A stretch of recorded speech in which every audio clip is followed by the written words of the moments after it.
ശബരിമല സ്വർണ്ണക്കൊള്ളയിൽ മുരാരി ബാബു തിങ്കളാഴ്ച വരെ റിമാൻഡിലായിട്ടുണ്ട്. SIT കസ്റ്റഡിയിലാണ് ഇപ്പോൾ ഉള്ളത്. തിരുവാഭരണ മുൻ കമ്മീഷണർ ബൈജുവിനെ അന്വേഷണ സംഘം കസ്റ്റഡിയിൽ വാങ്ങി. ബൈജുവിനെ കഴിഞ്ഞ ദിവസമാണ് അന്വേഷണ സംഘം അറസ്റ്റ് ചെയ്തത്. ശബരിമല സ്വർണ്ണക്കൊള്ളയിലെ ഹൈക്കോടതി പരാമർശങ്ങൾ ഞെട്ടിക്കുന്നതെന്ന് KPCC അധ്യക്ഷൻ സണ്ണി ജോസഫ്.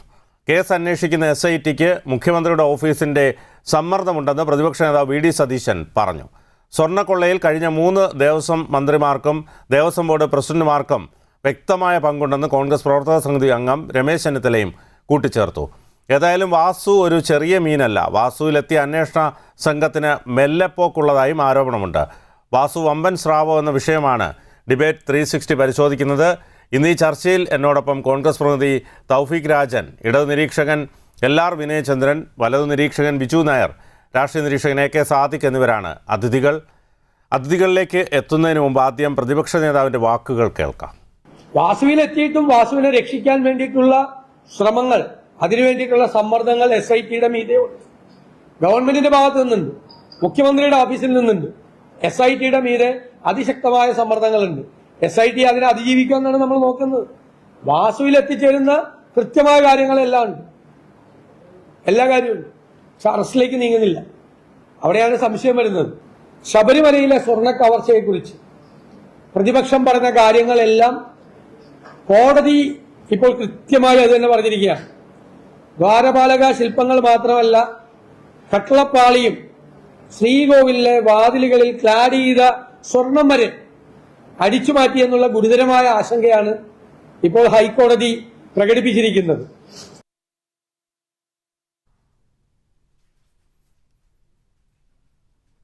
ആദ്യം രാഷ്ട്രീയ നിരീക്ഷകൻ AK സാദിഖിലേക്ക് പോവുകയാണ്. AK സാദിഖ്, ഇവിടെ ഇപ്പോൾ KS ബൈജു റിമാൻഡിലാകുന്നു. മുരാരി ബാബുവിനെ കസ്റ്റഡിയിൽ വിട്ടു. വാസുവിനെ അറസ്റ്റ് ചെയ്യുമോ എന്നാണ് ഇപ്പോൾ എല്ലാവരും ഉറ്റുനോക്കുന്നത്. വാസു ഞാൻ നേരത്തെ സൂചിപ്പിച്ചതുപോലെ ഒരു ചെറിയ മീനല്ല. നല്ല സ്വാധീനം അദ്ദേഹത്തിന് സർക്കാരിലൊക്കെ തന്നെ ഉണ്ട്. അതുകൊണ്ട് ഇത് ഏത് തരത്തിലായിരിക്കും ഇനി അങ്ങോട്ടുള്ള മുന്നോട്ടുള്ള ഈ അന്വേഷണം? ശ്രീ ബിനു, ഈ കേസ് അന്വേഷണത്തെ വളരെ പ്രതീക്ഷയോടെയാണ് കേരളത്തിലെ ജനങ്ങൾ കണ്ടുകൊണ്ടിരുന്നത്. ഏറെക്കുറെ ആദ്യത്തെ 6 ആഴ്ച കൊണ്ട് ഇതിൻ്റെ പൂർണ്ണമായ അന്വേഷണ റിപ്പോർട്ട് കോടതിക്ക് കൊടുക്കണമെന്നും റിപ്പോർട്ട് കൊടുക്കണമെന്ന് ആദ്യമേ പറഞ്ഞിരുന്നു. ആദ്യത്തെ 2-3 ആഴ്ച അല്ലെങ്കിൽ ഒരു 4 ആഴ്ച വരെയൊക്കെ വളരെ ഫാസ്റ്റായി കാര്യങ്ങൾ പോയി. പക്ഷേ ഇപ്പോൾ എല്ലാ പേർക്കും ഇപ്പോൾ ഒരു ചെറിയ ഒച്ചഴയലുണ്ടോ എന്നൊരു സംശയം എല്ലാ ഭാഗത്ത് നിന്നും ഉണ്ടാകുന്നുണ്ട്. അങ്ങനെ എല്ലാ പേർക്കും ആ ഒരു തോന്നൽ ഉണ്ടാകണമെങ്കിൽ അത് ഒരല്പസ്വല്പം കാര്യം ഉണ്ട്. ഇവിടെ ഈ മുന്നണിയെയും ഈ പാർട്ടിയെയും CPMനെയും പറ്റി പറയുകയാണെങ്കിൽ, ഇപ്പോൾ എനിക്ക് പണ്ട് ഈ പൂവുകൾക്ക് പുണ്യകാലമെന്നും പിന്നെ ഉള്ള ഒരു പാട്ട് നമ്മൾ പണ്ട് കേട്ടിട്ടുണ്ട്. ഇപ്പോൾ അതിനകത്ത് നമുക്ക് പറയാനുള്ളത് ഈ CPMൻ്റെ കഷ്ടകാലവും അതേപോലെ സർക്കാരിൻ്റെ ഒരു മോഷണകാലവുമായിട്ടാണ് ഇപ്പോൾ നമ്മൾ കാണുന്നത്. വോട്ട് കൊള്ള അല്ലെങ്കിൽ സ്വർണ്ണക്കൊള്ള ഒക്കെയാണ് ഇപ്പോഴത്തെ ചർച്ചാ വിഷയം. ഇവിടെ ഈ സ്വർണ്ണക്കൊള്ള ആരംഭിച്ചത് 1ാം പിണറായി സർക്കാരിൻ്റെ കാലത്ത് 2019 അത് 1ാം സർക്കാരിൻ്റെ കാലത്ത്. തുടർന്ന് 2ാം സർക്കാരിൻ്റെ കാലത്ത് ഈ 2025 തുടർ ഭരണത്തിൽ തുടർ മോഷണവും നടന്നു. 43 ലക്ഷം അരി എങ്ങോട്ട് പോയെന്ന് ആർക്കും അറിയില്ല. 2020 വയനാട്ടിലെ മുട്ടിൽ നിന്നും എത്ര കോടി രൂപയുടെ മരമാണ് മോഷണം പോയിരിക്കുന്നത്? ഒന്ന് ആലോചിച്ച് നോക്കൂ. ഓരോ ഗവൺമെൻറ്റിൻ്റെ ഓരോ വർഷവും ഓരോ തരം മോഷണങ്ങളാണ്. ഇങ്ങനെ ഒരു കാലഘട്ടം എന്തെങ്കിലും ഉണ്ടായിട്ടുണ്ടോ? അപ്പോഴാണ് നമ്മൾക്ക് വലിയ പ്രതീക്ഷ നൽകുന്ന ഹൈക്കോടതിയുടെ ഡിവിഷൻ ബെഞ്ചിൻ്റെ ഇടപെടലുകൾ. അവർ തന്നെ 5 ഉദ്യോഗസ്ഥരെ കണ്ടെത്തുകയും ചെയ്തു. ആ ഉദ്യോഗസ്ഥരെക്കുറിച്ചെല്ലാം മതിപ്പാണ്. പക്ഷേ നമ്മൾ എന്തു പറഞ്ഞാലും ഒരു ഗവൺമെൻറ്റിന് ഈ ഉദ്യോഗസ്ഥരുടെ മുകളിലൊക്കെ വലിയ ഒരു നിയന്ത്രണം ഉണ്ടാകും. അത് സ്വാഭാവികമാണ്. അപ്പോൾ അതിൻ്റേതായ എന്തെങ്കിലും ഇടപെടലുകൾ ഉണ്ടായിട്ടുണ്ടോ എന്ന് സംശയം തോന്നിയാൽ നമുക്കാരെയും കുറ്റം പറയാൻ ഒക്കുകയില്ല. ഇവിടെ കോടതി തന്നെ ചോദിച്ച ഒരു വലിയ ചോദ്യമുണ്ട്. ഇത് ഇവിടെ ഒതുങ്ങി നിൽക്കുമോ? അന്താരാഷ്ട്ര ഈ അമൂല്യ വസ്തുക്കൾ കടത്തുന്ന സുഭാഷ് കപൂറിൻ്റെ സംഘവുമായിട്ട് ഇതിന് ബന്ധമുണ്ടോ എന്ന് വരെയാണ് കോടതി ചോദിച്ചിരിക്കുന്നത്. ആരാണ് ഈ സുഭാഷ് കപൂർ എന്ന് ഇപ്പോഴൊക്കെയാണ് ആളുകൾ മനസ്സിലാക്കുന്നത്. മരതക ശില്പങ്ങൾ, ശിവലിംഗങ്ങൾ 7 എണ്ണമാണ് തമിഴ്നാട്ടിലും കേരളത്തിലുമായിട്ടുള്ളത്. അതിൽ 5 എണ്ണം മോഷണം പോയിരിക്കുകയാണ്. ഇനി 2 എണ്ണമേ ഉള്ളൂ. ഈ 7 ശിവലിംഗങ്ങളും കൂടെ ഒന്നിച്ച് വെച്ചിട്ട് പ്രാർത്ഥിച്ചാൽ മരണമുണ്ടാകില്ല എന്നൊക്കെയാണ് വിശ്വാസം. 9,000 കോടി രൂപയുടെ ഇത്തരത്തിലുള്ള മരതക ശിവലിംഗങ്ങളും അതുപോലെയുള്ള ശില്പങ്ങളുമൊക്കെ അടിച്ചു മാറ്റിയ കള്ളക്കടത്തുകാരനാണ് സുഭാഷ് കപൂർ. അദ്ദേഹത്തിനോട് ഉപമിച്ചുകൊണ്ടാണ് ഈ വിഷയം ഹൈക്കോടതിയുടെ 2 ജഡ്ജിമാർ പറഞ്ഞതു എന്ന് പറയുമ്പോൾ അതിൻ്റെ ഗൗരവം നമ്മളൊന്ന് ആലോചിച്ച് നോക്കുക. എത്ര വലിയ ഗൗരവമാണ്. അവിടെ ഒരു CBI അന്വേഷണത്തിന് പോലും ആ ഒരു പരാമർശം നമ്മൾക്ക് വേണമെങ്കിൽ ഇത് വളരെ ഗൗരവമാണ് എന്ന് നമുക്ക് പറയാം. ഇവിടെ ഇപ്പോൾ നോക്കൂ, ഉദ്യോഗസ്ഥ തലത്തിലുള്ള അറസ്റ്റുകളാണ് വളരെ വേഗത്തിൽ, അല്ലെങ്കിൽ അതിന് പുറത്തുള്ള സഹായികൾ. ആദ്യം ഉണ്ണികൃഷ്ണൻ പോറ്റിയെ 2 തവണ അറസ്റ്റ് ചെയ്തു. പിന്നീട് മുരാരി ബാബു, പിന്നീട് സുധീഷ് കുമാർ, പിന്നീട് ഇപ്പോൾ KS ബൈജു. ഇതിൽ ഒരാൾ മാത്രമാണ്, ഉണ്ണികൃഷ്ണൻ പോറ്റി മാത്രമാണ് പുറത്തുനിന്നുള്ളയാൾ. ബാക്കി 3 പേരും ഉദ്യോഗസ്ഥ തലത്തിലുള്ളതാണ്. പക്ഷേ ഒന്നിലധികം കേസുകളുണ്ട്. 3-ാം പ്രതിയായിട്ടാണ് മുൻ ദേവസ്വം പ്രസിഡൻറ്റ്, മുൻ ദേവസ്വം കമ്മീഷണർ ശ്രീ വാസുവിൻ്റെ പേര് വന്നിട്ടുള്ളത്. പക്ഷേ ആ ഒരു കാര്യത്തിൽ അറസ്റ്റിലേക്ക് കാര്യങ്ങൾ നീങ്ങുന്നില്ല എന്നുള്ളിടത്താണ് ഇപ്പോൾ സംശയം ചെന്നെത്തി നിൽക്കുന്നത്. ഒരു കാര്യം ഉറപ്പാണ്, ദേവസ്വം ബോർഡിൻ്റെ പ്രസിഡൻറ്റന്മാർക്കും ഇക്കാര്യത്തിൽ പങ്കുണ്ട്. അവർ അറിയാതെ, അവർ മൗനാനുവാദമെങ്കിലും നൽകാതെ ഇതൊന്നും നടക്കില്ല എന്ന് കോടതി പോലും പറഞ്ഞിട്ടുണ്ട്. ഇവിടെ ആദ്യം കോടതി സംശയം ഉന്നയിക്കുന്നത് തന്നെ ഈ രേഖകളൊന്നും കിട്ടുന്നില്ല എന്നുള്ളപ്പോൾ രേഖകൾ പിടിച്ചെടുക്കാനാണ് പറഞ്ഞത്. അങ്ങനെ പിടിച്ചെടുത്തു. 403 പേജുള്ള രജിസ്റ്റർ. ആ രജിസ്റ്റർ കണ്ടെത്തിയത് കൊണ്ടാണല്ലോ വിജയ് മല്യ 99-ൽ 30.3 കിലോ സ്വർണം, ആ സ്വർണം സ്വിറ്റ്സർലൻഡിൽ നിന്ന് കൊണ്ടുവന്ന സ്വർണമാണ്. രേഖകളില്ലാത്തതിനാൽ യഥാർത്ഥത്തിൽ എത്ര സ്വർണമാണ് സന്നിധാനത്ത് ഉണ്ടായിരുന്നത് പോലും വ്യക്തമല്ല. ഏതായാലും ഞാൻ തൗഫീഖ് രാജനിലേക്ക് പോവുകയാണ്. തൗഫീഖ്, ഇപ്പോൾ ഇവിടെ പലരിലേക്കും പല ഉന്നതരിലേക്കും കാര്യങ്ങൾ എത്തുകയാണ്. പക്ഷേ വാസുവിലെത്തുമ്പോൾ ഒരു മെല്ലെപ്പോക്ക് കാണുന്നുണ്ട്. എങ്ങനെ കാണാം അതിനെ?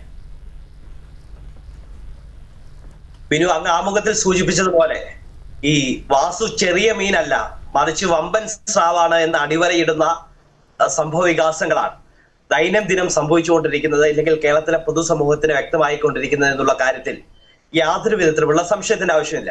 എന്തുകൊണ്ടെന്നാൽ കേരളത്തിലെ ആലിബാബയായ ബഹുമാനപ്പെട്ട കാരണഭൂതനും 20 കള്ളന്മാരും ചേർന്ന് ശബരിമല എന്നുള്ള പുണ്യഭൂമിയെ കൊള്ളക്കാക്ക് നൽകി കട്ടുമുടിച്ചു എന്ന് സ്ഥിരീകരിക്കുകയാണ് ഓരോ ദിവസവും ബഹുമാനപ്പെട്ട ഹൈക്കോടതിയുടെ നിരീക്ഷണങ്ങളിലൂടെ ഉണ്ടാകുന്ന വാർത്തകളും പ്രത്യേക അന്വേഷണ സംഘം കണ്ടെത്തുന്ന രേഖകളിലൂടെ കേരളത്തിലെ പൊതുസമൂഹത്തിന്, വിശ്വാസി സമൂഹത്തിന് മനസ്സിലാകുന്നത് എന്നുള്ള കാര്യത്തിൽ കേരളത്തിലെ ഒരാൾക്കും അക്കാര്യത്തിൽ തർക്കമുണ്ടാകില്ല എന്നുള്ളതാണ് എന്റെ വിശ്വാസം. അതിനപ്പുറത്തേക്ക് ഇവിടെ ബിനുവിന് അറിയാമല്ലോ, കഴിഞ്ഞ 9.5 വർഷക്കാലം മുമ്പ് എല്ലാം ശരിയാക്കി തരാമെന്ന മോഹനസുന്ദർ വാഗ്ദാനം നൽകി അധികാരത്തിലേറിയവർ കേരളത്തെ ഒന്നടങ്കം, പ്രത്യേകിച്ച് ലോകത്തെ ഏറെ ആദരവോടുകൂടി നോക്കിക്കാണുന്ന, ലോകമേറെ ആദരവോടുകൂടി നോക്കിക്കാണുന്ന മതേതരത്വത്തിന്റെ പുണ്യഭൂമിയായ ശബരിമല സന്നിധാനത്തെ ദ്വാരപാലക വിഗ്രഹങ്ങളൊക്കെ കട്ടുമുടിച്ച് വിറ്റുതുലച്ചു എന്ന് പറയുമ്പോൾ ഈ ആഗോള അയ്യപ്പ സംഗമം നടത്തിയവരുടെ ഉദ്ദേശ ശുദ്ധി അത് എത്രത്തോളമാണ് എന്നുള്ളത് ഇതിൽ കൂടി തന്നെ വ്യക്തമാവുകയാണ്. ഇതിനപ്പുറത്തേക്ക് ദൈനംദിനം, ഞാൻ മുൻപ് സൂചിപ്പിച്ചു, ദൈനംദിനം പുറത്തു വരുന്ന വാർത്തകൾ ഇത് തീർത്തും ഞെട്ടിക്കുന്നതാണ് എന്നുള്ള കാര്യത്തിൽ യാതൊരു വിധത്തിലുമുള്ള സംശയത്തിന് ആവശ്യമില്ല. ഇവിടെ വളരെ കൃത്യമാണ്. മുൻ ദേവസ്വം ബോർഡ് പ്രസിഡന്റ്, മുൻ ദേവസ്വം കമ്മീഷണർ, അദ്ദേഹം വളരെ വലിയ ചോദ്യങ്ങൾക്ക് നടുവിൽ, ഇല്ലെങ്കിൽ വലിയ ആരോപണങ്ങൾക്ക് നടുവിൽ, വലിയ അഴിമതിക്ക് നടുവിൽ നിൽക്കുകയാണ്. അദ്ദേഹത്തെ ഭരണത്തിന് ആനുകൂല്യം ഉപയോഗിച്ച് അന്വേഷണ സംഘത്തിന്റെ കൈകൾ ബന്ധിച്ച് മുൻ ദേവസ്വം കമ്മീഷണറായ, മുൻ തിരുവിതാംകൂർ ദേവസ്വം ബോർഡ് പ്രസിഡന്റായ N വാസുവിനെ രക്ഷപ്പെടുത്താൻ 18 അടവുകൾ പ്രയോഗിച്ചാലും 18-ാം പടിക്ക് മുകളിൽ ഇരിക്കുന്ന കലിയുഗ വരദനായ അയ്യപ്പൻ ഈ കാട്ടുകള്ളന്മാരെ, ഈ കൊള്ളക്കാരെ വെറുതെ വിടില്ല എന്നുള്ള കാര്യത്തിൽ യാതൊരു വിധത്തിലുമുള്ള സംശയത്തിന് ആവശ്യമില്ല. ഇവിടെ ബിനുവിന് അറിയാമല്ലോ, ശബരിമലയെ തച്ചു താർക്കാൻ ശ്രമിച്ചവർ, ആചാരാനുഷ്ഠാനങ്ങളെ ഇല്ലാതാക്കാൻ ശ്രമിച്ചവർ, ഇത്തരത്തിൽ കപടഭക്തിയുടെ മേലങ്കി അണിഞ്ഞ് രംഗത്ത് വന്നാലും, എന്തൊക്കെ ശ്രമങ്ങൾ നടത്തിയാലും ഇതൊന്നും വില പോവില്ല. ഇവിടെ വാസുവുമായി ബന്ധപ്പെട്ട വിഷയത്തിലേക്ക് വന്നാൽ, ഇവിടെ ശ്രീ AK സാദിഖ് സൂചിപ്പിക്കുകയുണ്ടായി, അതായത് 2019 മാർച്ച് 6-നാണ് ദ്വാരപാലക ശില്പത്തിലെ സ്വർണ്ണപ്പാളികൾ ചെമ്പാണെന്ന് രേഖപ്പെടുത്തി പോറ്റിക്ക് കൈമാറാൻ കമ്മീഷണർ ദേവസ്വം ബോർഡിന് ശുപാർശ നൽകിയത്. അന്നത്തെ ദേവസ്വം ബോർഡ് കമ്മീഷണർ പേരാണ് ഈ എൻ വാസു എന്നുള്ളത്. അക്കാര്യത്തിൽ ബഹുമാനപ്പെട്ട ശ്രീ വിനയേന്ദ്രൻ അദ്ദേഹത്തിന് പോലും തർക്കമുണ്ടാകുമെന്ന് എനിക്ക് തോന്നുന്നില്ല. അതിനപ്പുറത്തേക്ക് എക്സിക്യൂട്ടീവ് ഓഫീസർ നൽകിയ കത്തിൽ വളരെ കൃത്യമായി പറയുന്നുണ്ട് സ്വർണം പൊതിഞ്ഞ ചെമ്പുപാളികൾ എന്ന് രേഖപ്പെടുത്തിയിരുന്നത്. അതായത് ശബരിമലയിലെ എക്സിക്യൂട്ടീവ് ഓഫീസർ ദേവസ്വം കമ്മീഷണർക്ക് നൽകിയ കത്തിൽ വളരെ കൃത്യമായി പറയുന്നു എന്താണ് സ്വർണം പൊതിഞ്ഞ ചെമ്പുപാളികൾ എന്ന് രേഖപ്പെടുത്തിയിരുന്നത്. എൻ വാസുവിന്റെ കരങ്ങളിലേക്ക് എത്തിയപ്പോ, എൻ വാസുവിന്റെ കൈകളിലേക്ക് എത്തിയപ്പോ ദേവസ്വം കമ്മീഷണർ കത്തിൽ അത് ചെമ്പ് മാത്രമായി മാറുകയാണ്. എന്ത് രസതന്ത്ര വിദ്യയാണ് ഇവിടെ ഉണ്ടായത് എന്നുള്ള കാര്യത്തിൽ ആർക്കും ഒരു സംശയത്തിന് ആവശ്യമൊന്നുമില്ലല്ലോ. സത്യം പറഞ്ഞാൽ ഈ നൊബേൽ പ്രൈസ് ഈ എൻ വാസുവിന് കൊടുക്കേണ്ട സാഹചര്യം ഒക്കെയാണ് കടന്നു വരുന്നത് ഇത്തരത്തിലുള്ള തെളിവുകൾ പരിശോധിക്കുമ്പോൾ. അതിനപ്പുറത്തേക്ക് ഇതുമായി ബന്ധപ്പെട്ട് ദേവസ്വം കമ്മീഷണറായിരുന്ന എൻ വാസുവിനെ SIT സംഘം ചോദ്യം ചെയ്തത് എല്ലാവർക്കും അറിയാം. അതടക്കം ചേർത്ത് വായിക്കുമ്പോ സ്വർണം പൂശലിന് ശേഷം ബാക്കി വന്ന സ്വർണം അത് ഒരു പെൺകുട്ടിയുടെ വിവാഹത്തിനായി ഉപയോഗിക്കുന്നതിന് അഭിപ്രായം തേടി ഈ കാട്ടുകള്ളൻ ഉണ്ണികൃഷ്ണൻ പോറ്റി അയച്ച കത്ത് അത് എൻ വാസുവിനായിരുന്നു എന്നുള്ള കാര്യത്തിൽ ആർക്കും ഒരു സംശയമില്ല. അതേ വാസു, അതേ ഉണ്ണികൃഷ്ണൻ പോറ്റി കട്ടിളപ്പാളി ശബരിമല എക്സിക്യൂട്ടീവ് ഓഫീസറായിരുന്ന സുധീഷ് കുമാറിനെ എൻ വാസു 2019 നവംബറിൽ പ്രസിഡന്റ് ആയപ്പോ, അതായത് ദേവസ്വം ബോർഡ് കമ്മീഷണർ സ്ഥാനത്ത് നിന്ന് ഈ കാട്ടുകൊള്ളയ്ക്ക് ശബരിമല പോലുള്ള പുണ്യഭൂമിയെ കട്ടുമുടിച്ചതിനുള്ള പാരിതോഷികമായി അദ്ദേഹത്തെ ദേവസ്വം ബോർഡ് പ്രസിഡന്റ് സ്ഥാനത്തേക്ക് അവരോധിച്ചപ്പോ, അതായത് എൻ വാസുവിനെ 2019 നവംബറിൽ പ്രസിഡന്റ് ആക്കിയപ്പോ പേഴ്സണൽ അസിസ്റ്റന്റ് ആക്കിയതിലും SIT സംഘം വളരെ കൃത്യമായി ദുരൂഹത രേഖപ്പെടുത്തുന്നുണ്ട്. അതായത് ശബരിമല എക്സിക്യൂട്ടീവ് ഓഫീസറായിരുന്ന സുധീഷ് കുമാറിനെ N Vasu 2019 Devaswom board commissioner സ്ഥാനത്ത് നിന്ന് ദേവസ്വം ബോർഡ് അധ്യക്ഷ പദവിയിലേക്ക് എത്തിയപ്പോ അതേ സുധീഷ് കുമാറിനെ എക്സിക്യൂട്ടീവ് ഓഫീസറായിരുന്ന സുധീഷ് കുമാറിനെ പേഴ്സണൽ സ്റ്റാഫ് പദവിയിലേക്ക് എത്തിയപ്പോ തന്നെ വ്യക്തമാണ് എന്താണ് ഈ കാട്ടുകൊള്ള, അതുമായി ബന്ധപ്പെട്ട് രചിച്ച തിരക്കഥ, അണിയറ നീക്കങ്ങൾ അതൊന്നും പൊളിയരുത് എന്നുള്ള കാര്യത്തിൽ വ്യക്തമാണ്. ബിജു നായർ, ഇവിടെ ഈ വാസു വരെ കറക്റ്റായിരുന്നു. നമുക്കറിയാം SIT ഹൈക്കോടതി നിയോഗിച്ച സംഘമാണ്. പക്ഷേ വാസു കഴിഞ്ഞ് ഇങ്ങോട്ട് വരുമ്പോൾ ഒരു മെല്ലെപ്പോക്കിലേക്ക് കാര്യങ്ങൾ എത്തുകയാണ്. അപ്പോൾ ഈ അന്വേഷണ സംഘത്തെ പോലും കേരളീയ പൊതുസമൂഹത്തിന് ഇപ്പോൾ സംശയമായി തുടങ്ങി. അതിപ്പോൾ ഈ സഹാക്കളുടെ ഓപ്പറേഷൻസ് എപ്പോഴും അവർക്ക് കക്കാൻ പഠിച്ചാൽ നിൽക്കാൻ പഠിക്കണം എന്ന് പറയുന്ന ആ ഒരു ഫിലോസഫി വളരെ വ്യക്തമായി തന്നെ കയ്യിലെടുത്തുകൊണ്ട് മുന്നേറുന്ന ഒരു സംഘമാണ്. ഇപ്പോൾ നമുക്കറിയാം, സാർ നേരത്തെ പറഞ്ഞ പോലെ കടലിലെ മണൽ വരെ ഊറ്റി വിൽക്കാൻ നോക്കുന്നതോടൊപ്പം ജനങ്ങളുടെ ഡേറ്റ വരെ, അതും കോവിഡ് സമയത്ത് വിൽക്കുവാൻ നോക്കി സ്പ്രിംഗ്ലർ കരാറിലൊക്കെ ഒപ്പിട്ട് പിന്നെ ഒരുപാട് ബഹുജന പ്രതിഷേധങ്ങൾക്കിടയിൽ അവർക്ക് പിന്മാറേണ്ടി വന്നതാണ്. അപ്പോൾ അങ്ങനെ സ്വർണത്തിൻ്റെ കാര്യം പിന്നെ നമുക്കറിയാം, സ്വർണ്ണക്കടത്ത് ഡിപ്ലോമാറ്റിക് ബാഗേജ് വഴിയൊക്കെ കടത്തി അതും പിടിക്കപ്പെട്ടു. അപ്പോൾ ഒന്നാം ഭരണകാലത്ത് നടത്തിക്കൊണ്ടിരുന്ന കൊള്ള വീണ്ടും രണ്ടാം ഭരണകാലത്തും തുടരുന്ന ഒരവസ്ഥയിലാണ് ഇങ്ങനെ ഹൈക്കോടതിയുടെ ഇടപെടലുകൾ കൊണ്ട് ഈ അന്വേഷണം നമുക്ക് ഇന്ന് ഒരുപാട് പ്രതികളെ വരെ അറസ്റ്റ് ചെയ്യുന്ന സ്ഥിതിവിശേഷത്തിലെത്തിയിരിക്കുന്നത്. പക്ഷേ വളരെ കൃത്യമായി തന്നെ സഹാക്കൾ ഇതെല്ലാം പ്ലാൻ ചെയ്ത് നടത്തുന്നതായതുകൊണ്ട് തന്നെ ഉദ്യോഗസ്ഥന്മാരിലെത്തി നിൽക്കും എന്നുള്ള രീതിയിലുള്ള അന്വേഷണം അവർക്ക് നേരിടുവാനും സാധിക്കും എന്നുള്ളതാണ്. കാരണം ഇവിടെ തെളിവുകൾ എത്രത്തോളം ഇവർ ഒരു ട്രെയിൽ, നമുക്ക് ഏതൊരു ക്രൈമിലും നമുക്കൊരു ട്രെയിൽ ഉണ്ടാവുമല്ലോ, ആ ഒരു ട്രെയിൽ എങ്ങനെയാണ് ഇവർ ഹൈഡ് ചെയ്യുന്നത് എന്നൊക്കെ വെച്ചുകൊണ്ടാണ് ഞാൻ പറയുന്നത് ഈ ഒരു അന്വേഷണം, ഇതിപ്പോൾ ഈ അന്വേഷണ ഉദ്യോഗസ്ഥരെ മാത്രം നമുക്ക് കുറ്റം പറയുകയോ അല്ലെങ്കിൽ രാഷ്ട്രീയ സമ്മർദ്ദം കാരണം അവർ ശരിയായി അന്വേഷിക്കുന്നില്ല എന്നൊക്കെ പറയുന്നതിനേക്കാൾ എത്രയോ ഉപരി ഇവർ ഇത്ര വളരെ പ്ലാൻഡായിട്ട് നടത്തിയ ഒരു നടപടികളാണ് ഇതിൽ. ഇപ്പോൾ തന്നെ ഹൈക്കോടതി പോലും പറഞ്ഞിരിക്കുന്നത് അന്താരാഷ്ട്ര മാഫിയ സംഘങ്ങൾ, ഇതുപോലെയുള്ള പുണ്യപുരാതന വിഗ്രഹങ്ങൾ അടക്കം ഉള്ള സംഭവങ്ങൾ അത് അടിച്ചു മാറ്റിക്കൊണ്ടുപോവുക, അതിൽ ഈ വിഗ്രഹങ്ങളിൽ നിന്നും അതുപോലെ ക്ഷേത്രങ്ങളിൽ നിന്നും സ്വർണം അടിച്ചു മാറ്റിക്കൊണ്ടുപോവുക,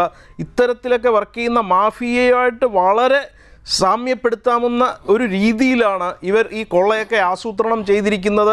അവരുടെ ആ ഒരു മോഡസ് ഓപ്പറാൻഡി തന്നെ നമുക്ക് കാണുമ്പോൾ മനസ്സിലാവുന്നത് ഇവർ അന്താരാഷ്ട്ര നിലവാരത്തിൽ തന്നെ കക്കുവാൻ കഴിവും അതിനുള്ള ഒരു സന്നദ്ധതയും കൂടി തന്നെയാണ് ഇവർ പ്രവർത്തിക്കുന്നത്. ഇപ്പോൾ ശബരിമലയുടെ കാര്യം മാത്രമല്ല, ഇതിപ്പോൾ ദേവസ്വം ബോർഡിൻ്റെ കീഴിലുള്ള ഒരുപാട് അമ്പലങ്ങളിൽ, ചില അമ്പലങ്ങളിലൊന്നും ഇത്ര പോലും സുരക്ഷയോ ഇതുപോലെയുള്ള സംവിധാനങ്ങളോ ഇല്ലാത്തിടത്ത് വരെ ഇവർ കടന്നുകയറി കൊള്ളകൾ നടത്തിയിട്ടുണ്ട് എന്നുള്ളത് തന്നെയാണ് ഇന്ന് നമ്മൾ പ്രാഥമികമായി വിലയിരുത്തുന്നത്. അപ്പോൾ അതുകൊണ്ട് തന്നെ ഇന്നത്തെ ദേവസ്വം മന്ത്രിയും അതുപോലെ തന്നെ ദേവസ്വം ബോർഡിലെ ഉന്നത ഉദ്യോഗസ്ഥരും രാജിവെച്ച് മാറി നിന്നുകൊണ്ട് ഒരു നിഷ്പക്ഷ അന്വേഷണവും അതുപോലെ തന്നെ ഒരു ഓഡിറ്റും തന്നെ നടത്തേണ്ടി വരുന്ന ഒരു സ്ഥിതിവിശേഷത്തിലാണ് നമ്മളിത് നിൽക്കുന്നത്.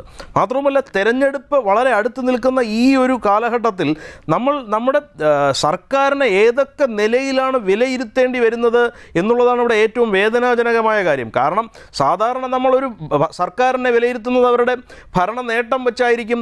അവരിനി അങ്ങോട്ട് ഭാവിയിൽ എന്തൊക്കെയാണ് നമ്മുടെ നാടിനും നമ്മുടെ ഭാവി തലമുറയ്ക്കും വേണ്ടി ചെയ്ത് എടുക്കുവാൻ പോകുന്നത് എന്നുള്ളതിനെക്കുറിച്ചൊക്കെ ആയിരിക്കും ചർച്ചകൾ നടക്കുന്നത്. പക്ഷേ ഇവിടെ ഇപ്പോൾ നമ്മൾ സംസാരിച്ചു കൊണ്ടിരിക്കുന്നത് കൊള്ള ചെയ്ത കഥകളും അതിൽ എത്രത്തോളം ക്രിയാത്മകമായാണ് ഇവർ ഇടപെട്ടിരിക്കുന്നത് എന്നുള്ള കാര്യങ്ങളും ദൈനംദിനം ആളുകളെ അറസ്റ്റ് ചെയ്യുന്ന ഒരു സ്ഥിതിവിശേഷത്തിലേക്കും, അങ്ങനെ എത്രമാത്രം ഒരു ദുഷിച്ച ഒരു ഭരണകൂടമാണ് നമുക്കിന്ന് കേരളത്തിലുള്ളത് എന്നുള്ളത് വളരെ വ്യക്തമായി തന്നെ ജനങ്ങൾക്ക് മനസ്സിലാകുന്നതിന് ഈ ഒരു ശബരിമല സ്വർണ്ണക്കൊള്ള കേസ് നമുക്ക് ഒരുപാട് ഒരു യൂസ്ഫുള്ളായി മാറിക്കൊണ്ടിരിക്കുകയാണ് എന്നാണ് എനിക്കിവിടെ തുടക്കത്തിൽ പറഞ്ഞു വെക്കാനുള്ളത്. എല്ലാവരും വിനയേന്ദ്രൻ, ഇവിടെ ഇപ്പോൾ ഈ യഥാർത്ഥ രേഖകൾ കണ്ടെത്താൻ കഴിയുന്നില്ല. അതായത് നടന്നത് ആസൂത്രിതമായ മോഷണവും അട്ടിമറിയും തന്നെയാണ്.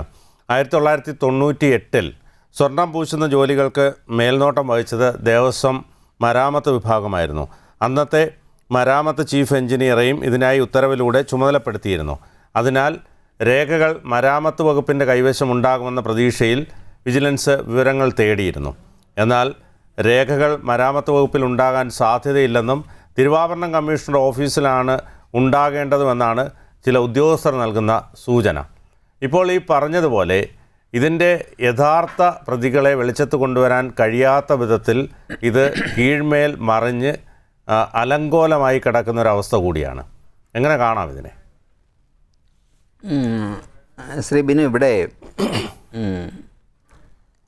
ഇപ്പോൾ പ്രത്യേക അന്വേഷണ ഉദ്യോഗസ്ഥർക്ക് പ്രത്യേകമായ എന്തെങ്കിലും രാഷ്ട്രീയ ലക്ഷ്യമുണ്ടായിരുന്നുവെങ്കിൽ ഈ അന്വേഷണം ഇത്തരത്തിലേക്ക് എത്തുമായിരുന്നില്ല. ഇവിടെ സാദിഖ് സാർ പറഞ്ഞതുപോലെ ആരോ ഇവിടേക്ക് വന്നപ്പോൾ ദിശ മാറിപ്പോയി എന്നാണ്. അദ്ദേഹത്തെ പ്രതി ചേർക്കപ്പെട്ടു അല്ലേ? അദ്ദേഹത്തെ പ്രതി ചേർക്കപ്പെട്ടു എന്നുള്ള കാര്യം നമ്മുടെ മുന്നിലുണ്ട്. അപ്പോൾ അടുത്ത നടപടികളിലേക്ക് നീങ്ങുക എന്നതാണ്. ഇപ്പോൾ ഒരാളെ അറസ്റ്റ് ചെയ്യുന്നതിന് ചില നിബന്ധനകളുണ്ട്. വ്യക്തമായ ധാരണയുണ്ടെങ്കിൽ, വ്യക്തമായ തെളിവുകളുണ്ടെങ്കിൽ മാത്രമേ ഒരു പൗരനെ അറസ്റ്റിലേക്ക് എത്തിക്കാൻ കഴിയുകയുള്ളൂ. ഇവിടെ നമ്മൾ പറയുന്ന ബഹുമാന്യനായ പ്രതിപക്ഷ നേതാവ് പറഞ്ഞിട്ടുള്ള ഒരു കാര്യമുണ്ട്.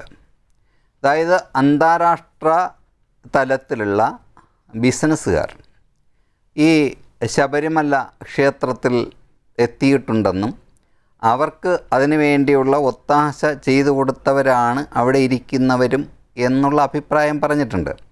അദ്ദേഹം എന്ത് തെളിവാണ് അല്ലെങ്കിൽ തെളിവ് അദ്ദേഹത്തിൻ്റെ കയ്യിലുണ്ടാകുമായിരിക്കാം, അത് അവിടെ സമർപ്പിക്കട്ടെ.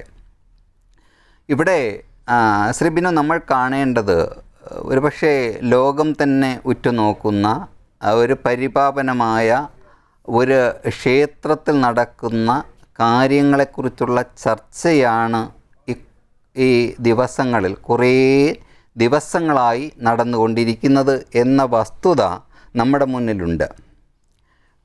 ഈ ഭക്തി എത്രത്തോളമാണ് അല്ലെങ്കിൽ ഭക്തരുടെ ഒരു ഉൾക്കാഴ്ച എത്രത്തോളമാണ് എന്നതുകൂടി നമ്മൾ വിലയിരുത്തേണ്ട ഒരവസ്ഥയിലേക്ക്. കാര്യം ഇവിടെ വലത് നിരീക്ഷകൻ ജനാധിപത്യത്തിൻ്റെ മേന്മയെക്കുറിച്ചൊക്കെ സംസാരിക്കുമ്പോൾ ഇത്രയും ദിവസം ഒരാളിൻ്റെ പേരിൽ എത്രയോ വോട്ട് രേഖപ്പെടുത്തി, അല്ലെങ്കിൽ ഒരു സംസ്ഥാനത്ത് നിന്ന് വേറൊരു സംസ്ഥാനത്തേക്ക് പോയി വോട്ട് രേഖപ്പെടുത്തി വാടകയ്ക്ക് താമസിച്ച് ചെയ്യാം, ഓക്കെ. പക്ഷേ ഒരാളിൻ്റെ പേരിൽ തന്നെ ആ ജനാധിപത്യ ധ്വംസനം നടന്നുകൊണ്ടിരിക്കുന്ന സർക്കാർ, പിന്നെ ഇവർ കുറേ നാളായി പറയുന്നുണ്ടല്ലോ ഈ സ്വർണ്ണക്കടത്ത്, സ്വർണ്ണക്കൊള്ള എന്നൊക്കെ. അത് ആരും ആയിക്കൊള്ളട്ടെ, എൻ്റെയും നിങ്ങളുടെയും ഒക്കെ മുഖ്യമന്ത്രിയും മന്ത്രിമാരും തന്നെയാണ്. അവരെയൊക്കെ എന്തേ അറസ്റ്റ് ചെയ്ത് കേന്ദ്ര സർക്കാർ വീണ്ടും അധികാരത്തിൽ വന്നല്ലോ, കേന്ദ്ര സർക്കാർ ഇവരെയൊക്കെ അറസ്റ്റ് ചെയ്ത് അല്ലെ കയ്യാമം വെച്ച് എന്തേ കൊണ്ടുപോകാത്തത്? ഇപ്പോൾ ആളുകളാണ് ഇതിൻ്റെ എല്ലാം എല്ലാവർക്കും സംശയം ഡീലിങ്സ് എങ്ങനെ നടക്കുന്നുണ്ട്. ഇല്ല ഇവിടെ അല്ല, അത് അദ്ദേഹം അങ്ങനെയാണെങ്കിൽ അങ്ങനെ പറയണ്ടല്ലോ ശ്രീ ബിനു. ജനാധിപത്യ ധ്വംസനം എന്നല്ലേ അദ്ദേഹം പറയുന്നത്. ഇവിടെ എന്തൊക്കെയോ നടന്നുകൊണ്ടിരിക്കുകയാണ്. അങ്ങനെയാണെങ്കിൽ ആളുകൾ അതിനൊരു വിലയിരുത്തൽ നടത്താനുള്ള അവസരം സാദിഖ് സാർ പറഞ്ഞതുപോലെ ഒരു തെരഞ്ഞെടുപ്പ് നമ്മുടെ മുന്നിൽ വന്ന് നിൽക്കുകയാണ്. ഇവിടെ ശരിക്കുള്ള ദുരൂഹത ഉണ്ട് ശ്രീ ബിനു. കാര്യം ഈ ഉദ്യോഗസ്ഥരുടെ മേലെല്ലാം ചാർത്തുകയാണോ? സാദിഖ് സാർ ഡിപ്പാർട്ട്മെൻറ്റിൽ ഇരുന്നയാളാണ്. അദ്ദേഹം അതിൻ്റെ ഭവിഷ്യത്തുകളൊക്കെ ഒരുപക്ഷെ ഒരു കാലത്ത് അനുഭവിച്ചിട്ടുള്ള ആളാണെന്ന് മുൻ ചർച്ചകളിൽ സാറ് പറഞ്ഞിട്ടുമുണ്ട്. അപ്പോൾ ഇവിടെ ഉദ്യോഗസ്ഥരിലേക്ക് ചാരുകയാണോ എന്ന ആശങ്ക നമുക്ക് ഉണ്ടാകേണ്ടതായിട്ടുള്ള കാര്യമില്ല. കാര്യം ദുരൂഹത ഒരുപാടുണ്ട് ഒരുപാട് ദുരൂഹത ഇതിൽ നിറഞ്ഞു നിൽക്കുന്നുണ്ട്. ആസൂത്രണം എവിടെ നടന്നു എന്നുള്ളതിന് വ്യക്തമായ കാര്യം ഇത് പരസ്പര പൂരകമല്ല. ഇപ്പോൾ പ്രതിപക്ഷ നേതാവ് പറയുന്നത് ഇതെല്ലാം ഡ്യൂപ്ലിക്കേറ്റ് ആണോ എന്ന് വരെയുള്ള സംശയത്തിലേക്ക് കാര്യങ്ങൾ എത്തുന്നു. അത് പ്രതിപക്ഷ നേതാവിൻ്റെ അഭിപ്രായം മാത്രമല്ല, കോടതി പോലും ഹൈക്കോടതി പോലും അത്തരത്തിലുള്ളൊരു ആശങ്ക പ്രകടിപ്പിച്ചിട്ടുണ്ട്. അപ്പോൾ ഇവരുടെ ഇടയിലേക്ക് നമ്മൾ ഈ ഒരു കാര്യം പറയുമ്പോൾ മുന്നേ കർണാടകയിൽ നടന്നൊരു കാര്യം നമുക്കറിയാമല്ലോ. അപ്പോൾ അത്തരത്തിലുള്ള അല്ലെങ്കിൽ ഒരു പരിപാവനത്വമുള്ള അല്ലെങ്കിൽ ഭക്തർ ആ രീതിയിൽ കാണുന്ന ഒരു ക്ഷേത്രത്തിൻ്റെ കാര്യങ്ങൾ എത്തരത്തിലേക്ക് അന്വേഷണം കൊണ്ടുപോകണം എന്നുള്ളത് കാര്യം അളമുട്ടിയാനുള്ള അവസ്ഥ എന്താകും എന്നുള്ള കാര്യം കൂടി അന്വേഷണ ഉദ്യോഗസ്ഥർ ശ്രദ്ധിക്കും. ഒരുപക്ഷെ കോടതി അത് വസ്തുനിഷ്ഠമായി തന്നെ നമ്മുടെ അവസാന വാക്ക് എന്ന് പറയുന്നത് നമ്മളെപ്പോഴും കോടതിയാണല്ലോ പറയുന്നത്. എക്സിക്യൂട്ടീവ് ലെജിസ്ലേറ്റീവ് വിട്ട് കഴിഞ്ഞാൽ കോടതിയിലേക്കാണ്. അപ്പോൾ കോടതി കോടതി നിരീക്ഷണത്തിലാണ് നടക്കുന്നത് കൊണ്ട് ഇപ്പം എന്തായാലും ഉപ്പ് തിന്നയാൾ വെള്ളം കുടിക്കും എന്നുള്ള കാര്യത്തിൽ യാതൊരു സംശയവുമില്ല. ഇവിടെ ദേവസ്വം വകുപ്പ് മന്ത്രിയോ അല്ലെങ്കിൽ സർക്കാരോ ഇവരെ ആരും സംരക്ഷിക്കുമെന്ന് ഒരു പത്രപ്രവർത്തനം എന്ന നിലയിൽ ഞാൻ വിശ്വസിക്കുന്നുമില്ല. ഏതായാലും ഞാൻ ശ്രീ രാഷ്ട്രീയ നിരീക്ഷകനായിട്ടുള്ള AK സാദിഖിലേക്ക് കൂടി പോയിട്ട് തൗഫീഖിലേക്ക് വരാം. അതായത് ഈ ശബരിമല പോലുള്ള പ്രധാന ക്ഷേത്രങ്ങളിൽ എല്ലാ ഉരുപ്പടികളുടെയും തിരുവാഭരണങ്ങളുടെയും കൃത്യമായ കണക്കുകളും അതോടൊപ്പം തന്നെ അളവുകളുമൊക്കെ രേഖപ്പെടുത്തി രജിസ്റ്ററുകൾ ഉണ്ടാകേണ്ടതാണ്. എന്നാൽ 2021 വരെ ഇത്തരത്തിലുള്ള യാതൊരു കണക്കുകളുമില്ല. ആകെ പൊതികളുടെ എണ്ണം മാത്രമാണുള്ളത് എന്നാണ് ഉന്നത ഉദ്യോഗസ്ഥൻ വെളിപ്പെടുത്തിയത്. ഈ ഒരു വീഴ്ചയല്ലേ യഥാർത്ഥത്തിൽ ഇത്രയും വലിയൊരു കാട്ടുകൊള്ളയ്ക്ക് കളമൊരുക്കിയത്? തീർച്ചയായിട്ടും നമ്മളുടെ ചെറുതും വലുതുമായ ഏത് സ്ഥാപനത്തിനാണെങ്കിലും ആ സ്ഥാപനത്തിലുള്ള ഇത്തരത്തിലുള്ള പ്രത്യേകിച്ച് വിലപിടിപ്പം ഉള്ള സാധനങ്ങൾ ഉണ്ടെങ്കിൽ അതിൻ്റെ ഒരു സ്റ്റോക്ക് രജിസ്റ്റർ ഉണ്ടാകും, അതിനൊരു കസ്റ്റോഡിയൻ ഉണ്ടാകും. ഇത്തരത്തിൽ കേരളത്തിൽ ഒരുപക്ഷെ ഏറ്റവും കൂടുതൽ സമ്പത്ത് അത് സ്വർണത്തിൻ്റെ രൂപത്തിലായാലും ഇവിടെ സ്വർണത്തിൻ്റെ മൂല്യം മാത്രമല്ല, ഈ ശബരിമല അയ്യപ്പൻ്റെ ആ ക്ഷേത്രത്തിൽ ആ സന്നിധിയിലുള്ള 1 ഗ്രാം സ്വർണത്തിന് ചിലപ്പോൾ 1 കോടി രൂപയ്ക്കപ്പുറം വിലയുണ്ട്. അത് അതിൻ്റെ മെറ്റീരിയൽ ആയിട്ടുള്ള പ്രൈസല്ല, അതിനെയാണല്ലോ നമ്മൾ അമൂല്യമായ പൈതൃകമായ എന്നൊക്കെ പറയുന്നത് അല്ലേ? അപ്പോൾ അത് ഉള്ള അത്തരമൊരു സ്ഥാപനത്തിൽ കോടതി എന്ന് പറഞ്ഞിരിക്കുന്നത് മിനിറ്റ്സുകളൊന്നും റെക്കോർഡ് ചെയ്യുന്നില്ല. ഈ പാളി അഴിച്ചെടുക്കുക അവിടെ എനിക്കൊരു സംശയം വന്നത് ഈ മിനിറ്റ്സിൽ മുഴുവൻ തിരുത്തുണ്ടെന്നാണ്. അഴിച്ചു മാറ്റാൻ എന്നുള്ളത് ഒന്ന് തിരുത്തി അടിച്ചു മാറ്റാനെന്നാക്കിയോ എന്ന് പോലും സംശയിക്കണം. കാരണം അടിച്ചു മാറ്റിയതാണല്ലോ. അടിച്ചു മാറ്റുന്നതിലും ആ ഒന്ന് ചെറുതായിട്ട് തിരുത്തിയാൽ വേണമെങ്കിലും അത് തീരുമാനമായി.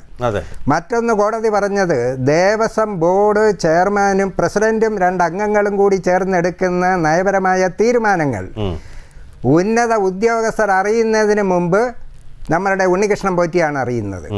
അപ്പോൾ ഈ പണ്ട് ഒരു സിനിമയിൽ ഗുലാൻ്റെ ആളാന്ന് പറഞ്ഞാൽ പിന്നെ ഒരു കുഴപ്പമില്ല എന്ന് പറയുന്ന കണക്ക് ഈ ദേവസ്വം പ്രസിഡൻറ്റിൻ്റെ വല്ല ആളാണെന്നെങ്ങാണ് ഉണ്ണികൃഷ്ണൻ പോറ്റി പറഞ്ഞാൽ അദ്ദേഹത്തിന് എവിടെയും കയറാനുള്ള അനുവാദം ഉണ്ടാകുമായിരിക്കാം എന്നേ നമ്മൾ പറയുന്നുള്ളൂ. എന്തായാലും ഉണ്ണികൃഷ്ണൻ പോറ്റി എന്ന് പറയുന്ന ഒരു വെറും സാധാരണക്കാരൻ, അദ്ദേഹം ഈ ശില്പം പാളികൾ കൊണ്ടുപോയി സ്വർണം പൂശിക്കൊണ്ട് വന്നപ്പോൾ അദ്ദേഹം പറയുകയാണ്, ആ ദ്വാരപാലക ശില്പങ്ങൾ താങ്ങി നിർത്തുവാൻ വേണ്ടിയിട്ട് ഞാൻ എൻ്റെ സ്വന്തം ചെലവിൽ ഒരു പീഠം പണിഞ്ഞു തരട്ടെ എന്ന്. എന്തുമാത്രം പണമുള്ള ആളാണ്, വിജയമല്യയുടെ വല്ല ബന്ധുവാണോ ഇദ്ദേഹം? അപ്പോൾ ദേവസ്വം ബോർഡ് അനുമതി കൊടുക്കുക. അനുമതി കൊടുക്കുന്നതിൻ്റെ പിറ്റേ ദിവസം പീഠം അവിടെ വരികയാണ്. ഈ പീഠത്തിൻ്റെ അളവെടുക്കണ്ടേ? ആരളവെടുത്തു? ഈ അളവുകൾ എടുക്കാൻ ആരനുവാദം കൊടുത്തു? ശബരിമല നട ശ്രീകോവിൽ തുറന്നിരുന്ന സമയത്താണ് ഈ പാളികളുടെയും കട്ടളുടെയും ഒക്കെ അളവുകൾ എടുത്തത്. അത് ചട്ടലംഘനവുമാണ്, അതുപോലെ തന്നെ ആചാരലംഘനവുമാണ്. ഇതൊക്കെ എങ്ങനെ നടന്നു? ഇവിടെ നേരത്തെ ബഹുമാന്യനായ ശ്രീ വിനയേന്ദ്രൻ അദ്ദേഹം ചോദിച്ചു, ഇതൊക്കെ ഡ്യൂപ്ലിക്കേറ്റ് ആണോ എന്ന് KPCC പ്രസിഡന്റ് അല്ലെങ്കിൽ പ്രതിപക്ഷ നേതാവ് സംശയം പറയുന്നു എന്ന്. അവർക്കല്ല സംശയം, പരിപാവനമായ കോടതിക്കാണ്. ആ ജസ്റ്റിസുമാരായ രാജവിജയരാഘവനും ജയകുമാറുമാണ്. അവർ പറഞ്ഞ എന്താ? ശാസ്ത്രീയ രാസപരിശോധനകൾ നടത്തിയാൽ മാത്രമേ ഇത് വിജയമല്യ കൊടുത്തതാണോ അല്ലയോ എന്നൊക്കെ അറിയാൻ പറ്റൂ. അതുകൊണ്ട് അന്ന് കൊടുത്തതിൻ്റെ പീസുകൾ എടുത്ത് 3 തരം അന്വേഷണമാണ്: electrical conductivity test, spectroscopic analysis, micro structure test. ഇതൊക്കെ ശാസ്ത്രീയമാണ്. ആ ശാസ്ത്രീയ പരിശോധന നടത്തി കഴിഞ്ഞാൽ വിജയമല്യ കൊടുത്ത സ്വർണ്ണ പാളിയാണോ വെറുതെ കൊണ്ടുപോയി പൂശിക്കൊണ്ട് വന്നതാണോ എന്നൊക്കെ അറിയാം. ഒപ്പം മറ്റൊരു കാര്യം കൂടി കോടതി ചോദിക്കുന്നുണ്ട്.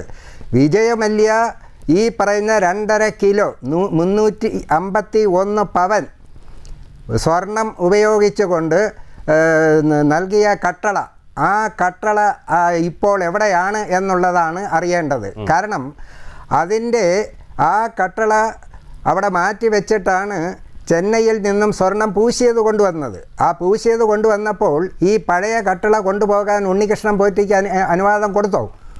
കൊടുത്തുവെങ്കിൽ ആര് കൊടുത്തു? ദേവസ്വം ബോർഡ് കൊടുക്കണ്ടേ? അത് ഉൾപ്പെടെയുള്ള കാര്യങ്ങൾ അന്വേഷിച്ച് ഏറ്റവും വേഗത്തിൽ റിപ്പോർട്ട് കൊടുക്കണമെന്നാണ് കോടതി പറഞ്ഞിരിക്കുന്നത്. അതെല്ലാം പുറത്തു വരും. തൗഫീഖിലേക്ക് പോവുകയാണ്. തൗഫീഖ്, ഇവിടെ ഈ ബൈജു, KS ബൈജു ഇപ്പോൾ റിമാൻഡിലായിട്ടുണ്ട്. അപ്പോൾ 2019 ജൂലൈ 19 സ്വർണ്ണപ്പാളി അഴിച്ചു മാറ്റുമ്പോൾ ബൈജു സന്നിധാനത്തുണ്ടായിരുന്നില്ല എന്നാണ് അന്വേഷണ സംഘം കണ്ടെത്തിയത്. സ്വർണത്തിൻ്റെ അളവും തൂക്കവും രേഖപ്പെടുത്താൻ തട്ടാനെ അന്ന് എത്തിച്ചതുമില്ല. മുഖ്യപ്രതികളുടെ ആസൂത്രണത്തിൽ മനഃപൂർവ്വം വിട്ടുനിന്നെന്നാണ് ഈ അന്വേഷണ ഉദ്യോഗസ്ഥർ വ്യക്തമാക്കുന്നത്. അതിനെ എങ്ങനെ വിലയിരുത്താം? അല്ല ബിനു, അതിലേക്ക് വരാം. അതായത് ആദ്യം KS ബൈജുവുമായി ബന്ധപ്പെട്ട വിഷയത്തിലേക്ക് വന്നാൽ, അങ്ങ് സൂചിപ്പിച്ചതുപോലെ 2019 തിരുവാഭരണ കമ്മീഷണറായിരുന്ന KS ബൈജുവിനെ ശബരിമല കൊള്ള കേസുമായി ബന്ധപ്പെട്ട് അന്വേഷണ സംഘം ചോദ്യം ചെയ്തതും അറസ്റ്റ് ചെയ്തതും ഒക്കെ നമ്മൾ കണ്ടതാണ്. ഈ ദ്വാരപാലക ശില്പം, ആ ശില്പം കൊണ്ടുപോയപ്പോ സ്വർണ്ണപ്പാളിക്ക് പകരം ചെമ്പുപാളി എന്നെഴുതിയത് ബൈജു തിരുവാഭരണ കമ്മീഷണറായിരുന്ന സമയത്താണെന്നാണ് ഇപ്പൊ ഈ കണ്ടെത്തലുകളൊക്കെ പുറത്തു വരുന്നത്. അങ്ങനെയെങ്കിൽ ഈ നിയമപ്രകാരം ദേവസ്വത്തിന്റെ എല്ലാ ആസ്തികളുടെയും ചുമതലക്കാരൻ തിരുവാഭരണ കമ്മീഷണറാണ്. സ്വാഭാവികമായിട്ടും തിരുവാഭരണ കമ്മീഷണർ അറിയാതെ അവിടുത്തെ തിരുവാഭരണങ്ങൾ പുറത്തു പോകാനുള്ള സാധ്യതയില്ല. ഇവിടെ ഏറ്റവും വ്യക്തമാകുന്ന എന്താണ്? ഈ തട്ടിപ്പിലെ മുഖ്യപ്രതിയായിട്ടുള്ള ഉണ്ണികൃഷ്ണൻ പോറ്റി, അഡ്മിനിസ്ട്രേറ്റീവ് ഓഫീസറായിട്ടുള്ള മുരാരി ബാബു, ഒപ്പം തന്നെ എക്സിക്യൂട്ടീവ് ഓഫീസറായിരുന്ന സുധീഷ് കുമാർ, അവരുടെ കാര്യം ഞാൻ നേരത്തെ സൂചിപ്പിച്ചതാണ്. എന്നിവരൊക്കെ ബഹുമാനപ്പെട്ട അന്വേഷണ സംഘം അറസ്റ്റ് ചെയ്യുന്ന ഒരു സാഹചര്യം ഉണ്ടായിരുന്നു. ഇവിടെ എന്താണ് കൃത്യമായിട്ട് വ്യക്തമാകുന്നത്? ഇവിടെ വളരെ കൃത്യമാണ്. ഞാൻ മുൻപ് സൂചിപ്പിച്ചു, ഇവിടെ ബഹുമാനപ്പെട്ട കോടതിയുടെ സുപ്രധാനമായിട്ടുള്ള 1-2 നിരീക്ഷണങ്ങൾ പരാമർശിക്കാതെ മുന്നോട്ട് പോകാൻ കഴിയില്ല. അതായത് ഈ മിനിറ്റ്സുമായി ബന്ധപ്പെട്ട് ബഹുമാനപ്പെട്ട കോടതി അടിമുടി ദുരൂഹത രേഖപ്പെടുത്തിയ ഒരു സാഹചര്യമുണ്ട്. അതായത് ഈ ദ്വാരപാലക ശില്പങ്ങളിലെ സ്വർണ്ണപ്പാളികൾ ഇത്തവണ, അതായത് ഏറ്റവും ഒടുവിൽ അറ്റകുറ്റപ്പണിക്കായി ഉണ്ണികൃഷ്ണൻ പോറ്റിയുടെ കൈവശം കൊടുത്തുവിടാൻ തീരുമാനിച്ചത് ദേവസ്വം ബോർഡിന്റെ മിനിറ്റ്സ് ബുക്കിൽ രേഖപ്പെടുത്തിയിട്ടില്ല. ഹൈക്കോടതി ഡിവിഷൻ ബെഞ്ചിന്റെ നിരീക്ഷണമാണ്, പ്രതിപക്ഷ നേതാവിന്റെ അല്ല. അതിനോടൊപ്പം തന്നെ ചെന്നൈയിലെ സ്മാർട്ട് ക്രിയേഷൻസിൽ ശില്പങ്ങൾ അറ്റകുറ്റപ്പണി ചെയ്യാനും ഒപ്പം തന്നെ സ്വർണം പൂശാനും അനുമതി നൽകിയ സെപ്റ്റംബർ 2 ബോർഡിന്റെ ഉത്തരവും, ഇത് രണ്ടും എന്റെ ബിനു ദേവസ്വം ബോർഡ് മിനിറ്റ്സിൽ ഇത്തരത്തിലുള്ള കാര്യങ്ങൾ ഉണ്ടെങ്കിൽ, സുപ്രധാനമായിട്ടുള്ള നീക്കങ്ങൾ നടത്തുന്നുണ്ടെങ്കിൽ അത് സ്വാഭാവികമായിട്ടും മിനിറ്റ്സിൽ രേഖപ്പെടുത്തണം. ഈ 2 പ്രധാനപ്പെട്ട കാര്യങ്ങൾ മിനിറ്റ്സിൽ രേഖപ്പെടുത്തിയിട്ടില്ല. അതായത് 2025 ജൂലൈ 28 വരെ മാത്രമാണ് ഈ വിവരങ്ങൾ മിനിസ്റ്റർ രേഖപ്പെടുത്തിയിട്ടുള്ളത്. സ്വാഭാവികമായിട്ട് ഇത് എന്താണ് മിനി വ്യക്തമാക്കുന്നത്? കൃത്യമായി വ്യക്തമായ ഒരു ഗൂഢാലോചന ഇതുമായി ബന്ധപ്പെട്ട് നടത്തിയിട്ടുണ്ട്. അതിനോടൊപ്പം തന്നെ ശ്രീ എല്ലാവ വിനയചന്ദ്രൻ അദ്ദേഹം സൂചിപ്പിച്ച 1-2 കാര്യങ്ങളിൽ കൂടി കടന്നു പോവുകയാണ്. അതായത് ഈ വ്യക്തമായ തെളിവ് വേണം അറസ്റ്റ് ചെയ്യാൻ എന്നുള്ളത്. ഈ എൻ വാസുവിനെ അറസ്റ്റ് ചെയ്യാൻ ഇതിൽ കൂടുതൽ എന്ത് തെളിവാണ്? ഞാൻ മുൻപ് തുടക്കത്തിൽ സംസാരിച്ച ഘട്ടത്തിൽ തന്നെ സൂചിപ്പിച്ചു. അതായത് ഈ എൻ വാസുവിനെ അറസ്റ്റ് ചെയ്യാൻ ഇനി എന്ത് തെളിവാണ് വേണ്ടത്? 2019 മാർച്ച് 6 ദ്വാരപാലക ശില്പത്തിലെ സ്വർണ്ണപ്പാളികൾ ചെമ്പാണെന്ന് രേഖപ്പെടുത്തി പോറ്റിക്ക് കൈമാറാൻ ദേവസ്വം കമ്മീഷൻ ബോർഡിന് ശുപാർശ നൽകിയത്. ആ സമയത്ത് ദേവസ്വം ബോർഡ് കമ്മീഷണർ ആരാ? ഈ എൻ വാസുവ. അതിനോടൊപ്പം തന്നെ അതിനുശേഷം വന്ന് സ്വർണ്ണാഭരണങ്ങൾ കൊണ്ട് ഒരു യുവതിയുടെ വിവാഹം, ഒരു പെൺകുട്ടിക്ക് വിവാഹം നൽകാം, ബാക്കി വന്ന് സ്വർണം കൊണ്ട് ആ വിവാഹം നടത്തി കൊടുക്കാം. അത് സംബന്ധിച്ച് ഉണ്ണികൃഷ്ണൻ പോറ്റി അയച്ച മെയിൽ അത് പ്രസ്തുത ഓഫീസർക്ക് കൈമാറിയതാരാ? ഇതേ ദേവസ്വം ബോർഡ് പ്രസിഡന്റ് ആയിരുന്ന എൻ വാസു ആണ്. സ്വാഭാവികമായിട്ട് ഇതിൽ കൂടുതൽ എൻ വാസു എന്ന് പറയുന്ന കാട്ടുകള്ളനെ അറസ്റ്റ് ചെയ്യാൻ ഇതിൽ കൂടുതൽ എന്ത് രേഖയാണ്, എന്ത് തെളിവാണ് വേണ്ടതെന്ന് മനസ്സിലാവുന്നില്ല. അതിനോടൊപ്പം തന്നെ ഈ അറസ്റ്റ് ചെയ്യാത്ത എന്തുകൊണ്ടെന്നൊക്കെ അദ്ദേഹം ചോദിക്കുന്നുണ്ട്. ഇവിടെ നിങ്ങൾ തമ്മിലുള്ള അവിശുദ്ധ കൂട്ടുകെട്ട് കേരളത്തിലെ പൊതുസമൂഹത്തിന് വളരെ കൃത്യമായും വ്യക്തമായും ബോധ്യപ്പെട്ടിട്ടുള്ളതാണ്. ഇവിടെ PM-ശ്രീയിലൂടെ അടക്കം ഏറ്റവും ഒടുവിൽ അത് തെളിഞ്ഞതുമാണ്. ഇവിടെ മുഖ്യമന്ത്രിയുടെ കുടുംബം ഒന്നടങ്കം ഇവിടെ കുറുവാ സംഘമായി മാറിയ സാഹചര്യം, മുഖ്യമന്ത്രിയുടെ മകളാകട്ടെ, മുഖ്യമന്ത്രി ആകട്ടെ, മുഖ്യമന്ത്രിയുടെ മകനാകട്ടെ, വലിയ രീതിയിൽ കേരളത്തിലെ സമൂഹത്തിന് മുന്നിൽ ചോദ്യമുനയിൽ നിന്ന് നമ്മൾ കണ്ടതാണ്. ബിനുവിന് അറിയാമല്ലോ, ദേശീയ തലത്തിൽ BJP ഇതര കക്ഷികളിൽ ഇത്തരത്തിലുള്ള അന്വേഷണ സംഘം ചോദ്യം ചെയ്യാത്ത ഒരേ ഒരു മുഖ്യമന്ത്രിയും അല്ലെങ്കിൽ മുഖ്യമന്ത്രിയുടെ കുടുംബാംഗങ്ങളും കേരളം ഭരിക്കുന്ന മുഖ്യമന്ത്രി പിണറായി വിജയന്റേതാണ്. അക്കാര്യത്തിൽ ഒരു തർക്കം ഉണ്ടാവും തോന്നുന്നില്ല. ഇവിടെ വളരെ കൃത്യമാണ്. ഇവിടെ സംഘപരിവാറിന് വിനീത വിധേയരായി നിന്ന പിണറായി 3.0 അത് ഏത് വിധേയരെയും യാഥാർത്ഥ്യമാക്കുക എന്നുള്ള ലക്ഷ്യം മാത്രമാണ് കേരളത്തിന്റെ മുഖ്യമന്ത്രി പിണറായി വിജയനുള്ളത്. ഇനി എൻ വാസുവിന് ഇല്ലീഗൽ പ്രൊട്ടക്ഷൻ നൽകിയിട്ടില്ല എന്ന് കൃത്യമായി ഇല്ലെങ്കിൽ അത് ഉറപ്പിച്ചു പറയാൻ ശ്രീ എല്ലാ വിനയചന്ദ്രന് സാധിക്കുമോ? അതായത് അദ്ദേഹത്തിന് സാധിക്കുമെന്ന് എനിക്ക് തോന്നുന്നില്ല. അതായത് അദ്ദേഹം വളരെ കൃത്യമായി നിരീക്ഷണം നടത്തുന്ന മാധ്യമപ്രവർത്തകനാണ്. അങ്ങനെയെങ്കിൽ ഞാൻ അദ്ദേഹത്തോട് ചോദിക്കുന്നു, ഇത് കൃത്യമല്ലേ? ദേവസ്വം ബോർഡ് പ്രസിഡന്റുമാരുടെ, ദേവസ്വം ബോർഡ് കമ്മീഷണറുടെ, ദേവസ്വം ബോർഡ് മന്ത്രിയുടെ ഒത്താശയോടെ അല്ലാതെ ഒരാൾക്ക് എങ്ങനെയാണ് ഇത്തരത്തിലുള്ള ഇടപെടൽ നടത്താൻ കഴിയുക? ഇവിടെ പത്മകുമാർ ആകട്ടെ, ഇവിടെ എൻ വാസു ആകട്ടെ, ഇപ്പോൾ വന്ന PS പ്രശാന്ത് ആകട്ടെ, 3 ദേവസ്വം ബോർഡ് പ്രസിഡന്റുമാരും ഈ അഴിമതിയുടെ പാപഭാരം ഏൽക്കേണ്ടിവരാണ്, ഈ അഴിമതിയുടെ പണം കൈപ്പറ്റിയവരാണ് എന്നുള്ള കാര്യത്തിൽ യാതൊരു വിധത്തിലുമുള്ള തർക്കമില്ല. ഇവിടെ പ്രതിപക്ഷ നേതാവ് ഏതാണ്ട് നിരീക്ഷണം നടത്തി എന്നൊക്കെ അദ്ദേഹം പറയുന്നുണ്ട്. അദ്ദേഹത്തോട് സ്നേഹപൂർവ്വം സൂചിപ്പിക്കാൻ ആഗ്രഹിക്കുന്നു. അതായത് ബഹുമാനപ്പെട്ട കേരള ഹൈക്കോടതിയാണ് ഇത് സംബന്ധിച്ചുള്ള നിരീക്ഷണം നടത്തിയത്. ശബരിമലയിലെ സ്വർണ്ണ കവർച്ചയ്ക്ക് രാജ്യാന്തര കള്ളക്കടത്ത് സംഘവുമായി ബന്ധമുണ്ടെന്ന് പറഞ്ഞത് കേരളത്തിന്റെ പ്രതിപക്ഷ നേതാവല്ല, മറിച്ച് ഹൈക്കോടതിയിലെ ദേവസ്വം ബെഞ്ചാണ്. അപ്പൊ ഇതിൽ കൂടി തന്നെ കാര്യങ്ങൾ വ്യക്തമാണ്. ഹൈക്കോടതി ഏറെ ഗൗരവത്തോടു കൂടി ഈ വിഷയത്തെ നോക്കിക്കാണുമ്പോൾ ദൈനംദിന ഹൈക്കോടതിയിൽ നിന്ന് ഇത് സംബന്ധിച്ചുള്ള കൃത്യമായിട്ടുള്ള പരാമർശം ഉണ്ടാകുമ്പോൾ എത്രയും വേഗം ഈ ദേവസ്വം ബോർഡ് മന്ത്രിസ്ഥാനത്ത് നിന്ന് കേരളത്തിലെ മുഖ്യമന്ത്രി, ദേവസ്വം ബോർഡ് മന്ത്രിസ്ഥാനത്ത് നിന്ന് വാസവനും ഒപ്പം തന്നെ മുഖ്യമന്ത്രി സ്ഥാനത്ത് നിന്ന് സാക്ഷാൽ കാരണഭൂതനും രാജിവെച്ച് പുറത്തു പോകേണ്ട സമയം അതിക്രമിച്ചിരിക്കുന്നു എന്നുള്ള കാര്യത്തിൽ തർക്കമില്ല. ഇവിടെ ഇല്ലെങ്കിൽ ചവിട്ടി പുറത്താക്കും, ഒരു സംശയം വേണ്ട. കേരളത്തിലെ വിശ്വാസി സമൂഹം, കേരളത്തിലെ പൊതുസമൂഹം ഈ കാട്ടുകള്ളന്മാരെ ചവിട്ടി പുറത്താക്കും എന്നുള്ള കാര്യത്തിൽ സംശയമില്ല. ഈ അന്വേഷണ സംഘം ഇവിടെ വളരെ ബിനു സൂചിപ്പിച്ച തുടക്കത്തിൽ എന്താണ്, ഇവിടെ എൻ വാസു വരെ കൃത്യമായി മുന്നോട്ട് പോയി. എന്തുകൊണ്ട് എൻ വാസുവിനെ അറസ്റ്റ് ചെയ്യുന്നില്ല? കൃത്യമായിട്ടുള്ള രേഖകളുണ്ട്. ഇവിടെ അറസ്റ്റിലായ ആളുകളുടെ കൃത്യമായിട്ടുള്ള മൊഴിയുണ്ട്. ഈ മൊഴികളുടെ ഒന്നും അടിസ്ഥാനത്തിൽ എന്തുകൊണ്ട് എൻ വാസുവിനെ അറസ്റ്റ് ചെയ്യുന്നില്ല എന്നുള്ള വലിയ ചോദ്യം ബാക്കിയാവുകയാണ്. അവിടെയാണ് ഈ കാട്ടുകള്ളന്മാരെ സംരക്ഷിക്കാൻ അന്വേഷണ സംഘവും ആഭ്യന്തര വകുപ്പും ഒക്കെ മുഖ്യമന്ത്രിയുടെ പൊളിറ്റിക്കൽ സെക്രട്ടറിയും അടക്കം വല്ലാത്ത രീതിയിൽ പണിപ്പെടാനുള്ള നീക്കങ്ങൾ വ്യക്തമാണ്.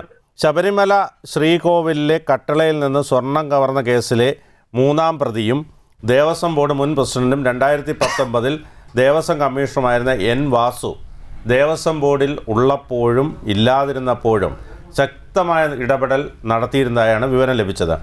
ഈ കേസിലെ 5ാം പ്രതിയായ അന്നത്തെ എക്സിക്യൂട്ടീവ് ഓഫീസർ D സുധീഷ് കുമാറും 6ാം പ്രതിയായ അന്നത്തെ അഡ്മിനിസ്ട്രേറ്റീവ് ഓഫീസർ മുരാരി ബാബുവും ഇപ്പോൾ അറസ്റ്റിലായി റിമാൻഡിലാണ്. എന്നാൽ 3ാം പ്രതിയായ വാസുവിനെ ചോദ്യം ചെയ്ത് വിട്ടയച്ചതിനപ്പുറം ഒന്നും സംഭവിച്ചില്ല. അതാണ് സംശയം ഉയർത്തുന്നത്. ബിജു നായർ, അതിനെ എങ്ങനെ കാണാം? വാസു ചെറിയ മീനല്ല എന്നാണ് നമ്മുടെ ടൈറ്റിൽ പോലും. അപ്പോൾ ഈ വാസു രക്ഷപ്പെടുമോ? അതാണ് എല്ലാവർക്കും അറിയേണ്ടത്.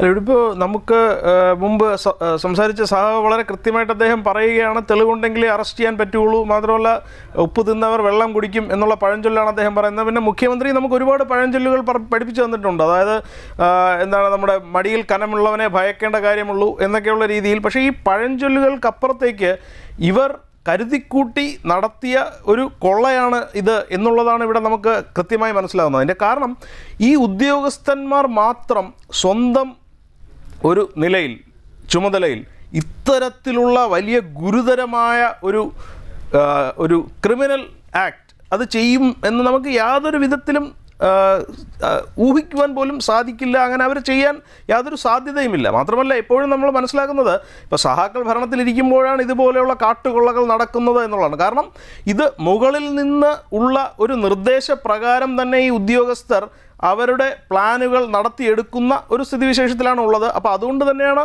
ഇതും അങ്ങനെ പിടിക്കപ്പെടും എന്ന് നമുക്ക് ഉറപ്പിച്ച് വിശ്വസിക്കാൻ സാധിക്കില്ല. ഇപ്പം നമുക്കറിയാം, IT സെക്രട്ടറിയും പ്രിൻസിപ്പൽ സെക്രട്ടറിയുമായിരുന്ന ശിവശങ്കറിൻ്റെ കാര്യം വന്നപ്പോഴും ഏതാണ്ട് ഒരാഴ്ചയോളം അദ്ദേഹത്തെ ന്യായീകരിച്ച് വെളുപ്പിച്ച് നിർത്തുവാനാണ് സഹാക്കളൊക്കെയും ശ്രമിച്ചത്. അവസാനം തീരെ ഗതിയില്ലാതെ വന്നപ്പോഴാണ് അദ്ദേഹത്തെ രാജിവെച്ച് പുറത്തു പോകാൻ പറയുകയും പിന്നെ അറസ്റ്റ് ചെയ്ത് ജയിലിലടക്കുകയും ഒക്കെ ചെയ്തത്. അപ്പം ഇവർ ഏതറ്റം വരെയും പോകും. പക്ഷേ ആ ഒരു കേസിൽ പോലും ഇപ്പോഴും ആരും, പാർട്ടിയോ അല്ലെങ്കിൽ സർക്കാരിൻ്റെ ഭാഗത്തുള്ള ആരും ഇപ്പോഴും യാതൊരു രീതിയിലുള്ള അന്വേഷണമോ നേരിടുന്നില്ല എന്നുള്ളതാണ് നമ്മൾ ഇന്ന് മനസ്സിലാക്കേണ്ടത്. അപ്പോൾ ഞാൻ ആദ്യമേ തുടക്കത്തിൽ തന്നെ പറഞ്ഞു വെച്ചതുപോലെ ഇവരെല്ലാം കക്കാനും അതുപോലെ തന്നെ പിന്നെ നിൽക്കാനും പഠിച്ചവരായതുകൊണ്ട് തന്നെ ഈ അന്വേഷണങ്ങളൊക്കെയും പല രീതിയിൽ അട്ടിമറിക്കുവാൻ ഇവർ ഉള്ളിൽ നിന്ന് തന്നെ ശ്രമിക്കുകയും ചെയ്യും എന്നുള്ള കാര്യത്തിൽ യാതൊരു സംശയവുമില്ല. ഇപ്പോൾ നമുക്കറിയാം, ഇവിടെ സെക്രട്ടേറിയറ്റിൽ തീയിടുക വരെ, എന്തൊക്കെയോ രേഖകൾ നശിപ്പിക്കുവാൻ വേണ്ടി സെക്രട്ടേറിയറ്റിൽ തീയിടുന്ന ഒരു സംഭവം വരെ നമ്മൾ കണ്ടതാണ്.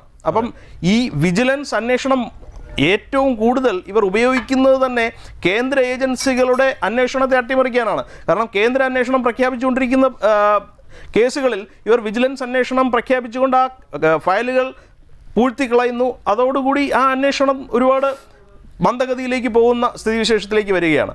അപ്പോൾ എപ്പോഴും നമ്മൾ BJP കേന്ദ്ര സർക്കാരിനെ കുറ്റം പറയുന്നു എന്നുള്ളതൊക്കെ ശരി തന്നെയാണ്. പക്ഷേ ഈ അന്വേഷണ ഉദ്യോഗസ്ഥന്മാരുടെ ഇടയിൽ പോലും ഒരു CPM ഫ്രാക്ഷൻ വർക്ക് ചെയ്യുന്നതായിട്ട് നമുക്ക് കൃത്യമായ തെളിവുകൾ കിട്ടിയിട്ടുള്ളതാണ് ഇതിനു മുമ്പ്. ഇപ്പോൾ തന്നെ കോവിഡ് സമയത്ത് സ്വപ്നയെ കേരളത്തിൽ നിന്നും കടത്തിക്കൊണ്ടു പോകുവാൻ സഹായിച്ചത് ഒക്കെ വളരെ കൃത്യമായി ഇന്നും നമ്മുടെ മനസ്സിലുണ്ട്. അപ്പോൾ നിലവിലുള്ള അന്വേഷണ ഏജൻസിയിൽ വിശ്വാസ്യത ഇല്ല. അങ്ങനെയല്ല ഞാൻ പറയുന്നത്. അന്വേഷണ ഏജൻസികളിൽ വിശ്വാസമില്ല എന്നല്ല ഞാൻ പറയുന്നത്. അവരെ നമുക്കിതിൽ കുറ്റപ്പെടുത്തുവാൻ സാധിക്കുകയില്ല എന്നുള്ളതാണ്. ഇത് സമ്മർദ്ദത്തിന് വഴങ്ങേണ്ടി വരുന്നു. ഇത് സമ്മർദ്ദത്തെക്കാൾ ഉപരി ഇവർ ട്രെയിൽ ഒന്നും ലീവ് ചെയ്യാതെയാണ് ഇതുപോലെയുള്ള കൊള്ള നടത്തുന്നത്. അപ്പോൾ അതുകൊണ്ട് തന്നെ ഈ അന്വേഷണം ഇപ്പം തന്നെ ഹൈക്കോടതിക്ക് തന്നെ ഇപ്പോൾ ഇതിൽ സംശയം വരുന്ന ഒരു സിറ്റുവേഷനിലേക്ക് വന്നിരിക്കുകയാണ്. അപ്പോൾ അതൊന്നും യാദൃച്ഛികമല്ല എന്നാണ് ഞാൻ പറയുന്നത്. ഇതൊക്കെ വളരെ കരുതിക്കൂട്ടി ചെയ്തിരിക്കുന്നത് കൊണ്ടാണ് ഇതിൽ നമുക്ക് ഒരുപാട് മുന്നോട്ട് പോകുവാൻ സാധിക്കാത്തത്, ചില ഉദ്യോഗസ്ഥരിൽ വന്ന് ഇത് തട്ടി നിൽക്കുന്നത് എന്നുള്ളതൊക്കെയാണ്. അപ്പം ഇത് ഏറ്റവും ആത്യന്തികമായത് ജനങ്ങളാണ് ഇത് വിലയിരുത്തേണ്ടത്. ഇപ്പോൾ ഇവിടെ നേരത്തെ സംസാരിച്ച അദ്ദേഹം പറഞ്ഞത് ഇവരെയൊന്നും അറസ്റ്റ് ചെയ്ത് കൊണ്ടുപോയിട്ടില്ലല്ലോ. അതിൽ നിന്ന് നമുക്ക് മനസ്സിലാക്കാൻ സാധിക്കുന്നത് ഇവരെല്ലാം വളരെ ഇന്നസെൻ്റ് ആണ് എന്നുള്ള രീതിയിലാണ് അദ്ദേഹം പറഞ്ഞു വയ്ക്കുന്നത്. പക്ഷേ അങ്ങനെയല്ല. അപ്പോൾ അങ്ങനെയാണ് എന്നുണ്ടെങ്കിൽ നമുക്ക് വളരെ വ്യക്തമായി തന്നെ ഇപ്പം ഈ ഒരു ചർച്ചയുടെ ആവശ്യം പോലും ഇല്ലല്ലോ. ഇത് എന്തുകൊണ്ട് അറസ്റ്റ് ചെയ്യുന്നില്ല, എന്തുകൊണ്ട് ഇവർ ഇതിന് ഉത്തരവാദിത്വം ഏറ്റെടുക്കുന്നില്ല, എന്തുകൊണ്ടാണ് ദേവസ്വം മന്ത്രി ഇതിൽ നിന്നും മാറി നിൽക്കുന്നത്, അദ്ദേഹത്തെ ഇത് എങ്ങനെ ബാധിക്കാതെ പോകുന്നു, അന്നത്തെ കാലത്തുള്ള ദേവസ്വം മന്ത്രിയായാലും ഇന്നത്തെ കാലത്തെ ദേവസ്വം മന്ത്രിയായാലും ഇവരെയൊന്നും ഇത് എങ്ങനെ അഫക്റ്റ് ചെയ്യാതെ പോകുന്നു, ഇവർക്കൊന്നും ഇതിലൊരു ചുമതലയും ഇല്ലേ എന്നുള്ള ആ ഒരു ചോദ്യം ഇവിടെ ആരും ചോദിക്കുന്നില്ല എന്നുള്ളതാണ് സത്യം. വളരെ വ്യക്തമായി ചില ചെറിയ മീനുകളെ, ഉദ്യോഗസ്ഥന്മാരെ ഒഴിവാക്കിക്കൊണ്ട് അവരെ അറസ്റ്റ് ചെയ്തുകൊണ്ട് ചിലപ്പോൾ അവർ കുറച്ചു കാലം ജയിലിൽ കിടന്നെന്നിരിക്കും. പക്ഷേ പിന്നെയും ആ കേസുകളൊക്കെ തേച്ചു മാച്ച് ഇവർ വീണ്ടും പുറത്തു വരുന്ന ഒരു സ്ഥിതിവിശേഷമായിരിക്കും നമ്മൾ കാണുന്നത്. അപ്പോൾ അവിടെയാണ് ഈ ഒരു കമ്മ്യൂണിസ്റ്റ് ഭരണം എത്രത്തോളം നമ്മുടെ നാടിനെ തന്നെ കാർന്നു തിന്നുന്ന, കൊള്ളയടിക്കുന്ന, പല രീതിയിൽ നമ്മുടെ ഭാവിയെ തന്നെ ഇരുട്ടറയിലാക്കുന്ന ഒരു ഭരണമാണ് എന്നുള്ള ഒരു നമ്മുടെ ആ ഒരു തിരിച്ചറിവ്, അതാണ് നമുക്ക് വേണ്ടത് എന്നാണ് എനിക്ക് പറയുവാനുള്ളത്. അതാണ് നമ്മളോട് പറയുന്നത് ഈ ശബരിമല കേസ്. ശ്രീ LR വിനയേന്ദ്രൻ, ഇവിടെ ഇപ്പോൾ ദേവസ്വം ബോർഡ് പ്രസിഡന്റ് സ്ഥാനത്തേക്ക് പല പേരുകളും കേൾക്കുന്നു. K ജയകുമാർ കേൾക്കുന്നു, സമ്പത്ത്, അങ്ങനെ പല പല പേരുകൾ കേൾക്കുന്നു. നമുക്കറിയാം, കുറച്ച് ദിവസങ്ങൾക്ക് മുമ്പ് ഇപ്പോഴത്തെ നിലവിലെ പ്രസിഡന്റ് 1 വർഷത്തേക്ക് കാലാവധി നീട്ടിക്കൊടുക്കാനായി കുറേ ശ്രമങ്ങൾ നടത്തി അതിൻ്റെ ഫയലുകളൊക്കെ നീങ്ങിയതാണ്. പക്ഷേ പണി പാളി തുടങ്ങിയപ്പോഴാണ് ഇപ്പോൾ പ്രശാന്തിനെ പതുക്കെ സ്കിപ്പ് ചെയ്തുകൊണ്ട് മറ്റു പേരുകൾ ഉയർന്നു കേൾക്കുന്നത്. അപ്പോൾ ഇത്തരത്തിൽ എല്ലാം സർക്കാർ അറിഞ്ഞുകൊണ്ട് തന്നെയാണ് എന്നതിലേക്കല്ലേ വിരൽ ചൂണ്ടുന്നത്? ഇവിടെ 1-2 തിരുത്തുകൾ ആവശ്യമായി വരുന്നുണ്ട്. ഒന്ന്, ബഹുമാനനായ പ്രതിപക്ഷ നേതാവ് പറഞ്ഞത് തെറ്റാണെന്നോ അല്ലെങ്കിൽ അതിനോടൊപ്പം ഞാൻ കൂട്ടിച്ചേർത്തു അത് കോടതി നിരീക്ഷണമുണ്ട് എന്ന് പറഞ്ഞു. പക്ഷേ അവിടെ ഈ ശബരിമലയിൽ അന്താരാഷ്ട്ര മാർക്കറ്റുമായി ബന്ധപ്പെട്ടവർ വന്നുപോയി എന്ന് പറയുന്ന തരത്തിലേക്ക് മാറി. അത് വളരെ ഗൗരവമായിട്ടുള്ളൊരു കാര്യമാണ്. ആരോപണം എന്നല്ല ഞാൻ പറഞ്ഞത്, അദ്ദേഹത്തിൻ്റെ തെളിവുകൾ ഉണ്ടാകുമെന്നും തന്നെയാണ് ഞാൻ പറഞ്ഞത്. ഇത് എല്ലാം പറയുമ്പോഴും അതിന് മേളിലൊരു കാര്യം കൂടി നമ്മൾ ശ്രദ്ധിക്കണമെന്നാണ് ഞാൻ പറഞ്ഞത്. ഇനി രണ്ടാമത്, ഇവിടെ ഞാൻ പറഞ്ഞത് ഇതൊന്നും കണക്ട് ചെയ്തല്ല പോകുന്നത്. അത് തന്നെയാണ് പ്രത്യേക അന്വേഷണ സംഘവും പറയുന്നത്. ഒന്ന്, ഇതെടുത്തുകൊണ്ട് പോകുന്ന സമയത്ത് കാര്യം ഈ തിരുവാഭരണ കമ്മീഷണർ എന്ന് പറയുന്നത് ദേവസ്വം ബോർഡിൻ്റെ ആസ്തി താക്കോൽ അദ്ദേഹത്തിൻ്റെ എല്ലാം ശ്രീ ബിനു അല്ലേ, അദ്ദേഹമാണ് ഇതിൻ്റെ എല്ലാം ഓണർ. അപ്പോൾ അദ്ദേഹം അവിടെ ഇല്ല. ഇത് അഴിച്ചെടുക്കുമ്പോഴും ഇല്ല, തിരികെ കൊണ്ടുവരുമ്പോഴും ഇല്ല. അതാണ് അത് മാറി നിന്നു എന്നുള്ള സംശയമാണ്. ഇനി ആ ഗോൾഡ് സ്മിത്ത് അവിടെ ഇല്ല. ആ സമയത്ത് അദ്ദേഹം കാഴ്ച പരിമിതിയുള്ള ആളാണ് എന്നും പറഞ്ഞു കേൾക്കുന്നു. അപ്പോൾ ഇനി ഇതിൻ്റെ വേറൊരു കാര്യം എന്ന് പറയുന്നത്, ഈ സുധീഷ് കുമാർ ചോദിക്കുന്നു ഇനി അധികം വന്ന സ്വർണമൊക്കെ നമുക്ക് എന്താണ് ചെയ്യാൻ പറ്റുക എന്ന് എഴുതി ചോദിക്കുന്ന ഒരാളുണ്ട്. അവിടെയാണ് പറയുന്നത് ഇത് ഒരിക്കലും പൂരകമായിട്ടല്ല നിൽക്കുന്നത്. അല്ല, അത് പൊതുവേ ഈ കമ്മ്യൂണിസ്റ്റുകാർ പൊതുവെ ചില വാക്കുകൾ ഉപയോഗിക്കും. ഇപ്പോൾ ഉപ്പ് തിന്നവൻ വെള്ളം കുടിക്കും, മടിയിൽ കനമില്ലാത്തവന് ഭയപ്പെടേണ്ടതില്ല, അങ്ങനെ കുറേ കാര്യങ്ങൾ. പിന്നെ തീവ്രത അളക്കുന്ന പ്രത്യേകതരം സംവിധാനം, അതുപോലെ കാഴ്ചയില്ല, ആ സമയത്ത് ആളില്ലായിരുന്നല്ലോ, ഇതെല്ലാം നമ്മൾ കുറേ കേട്ടിട്ടുള്ളതാണ്. അല്ല ശ്രീ ബിനു, അത്തരത്തിൽ ഞാൻ അവിടെയാണ് പറയുന്നത്. ഒന്ന്, ഇപ്പോൾ BJPയുമായി എന്തൊക്കെയോ കണക്ഷൻ ഉണ്ട് എന്ന് പറയുന്നത്, എങ്കിൽ ബിജു സാർ ഇങ്ങനെയൊന്നും അധിക്ഷേപിക്കേണ്ട കാര്യമില്ല. ഇനി നമ്മുടെ ഒരു യുവപ്രഭാവനായ ആൾ പറഞ്ഞു ഞങ്ങളിപ്പോൾ LDF സർക്കാരിനെ ചവിട്ടി പുറത്താക്കുമെന്ന്. കൃത്യമായി എൻ്റെ ആ സ്നേഹിതൻ തിരുവനന്തപുരത്ത് വന്നു കഴിഞ്ഞാൽ ചവിട്ടും തൊഴിയും ഒന്ന് കാണാം. പിന്നെ ചവിട്ടി പുറത്താക്കേണ്ടവർ നിങ്ങളെ കൂടെ തന്നെ ഉണ്ട് എന്നുള്ള കാര്യവും മറക്കണ്ട. ഇനി തമിഴ്നാട്, കേരളം അതിലേക്ക് നമ്മൾ പോണ്ട. അതിലേക്കൊന്നും പോണ്ട.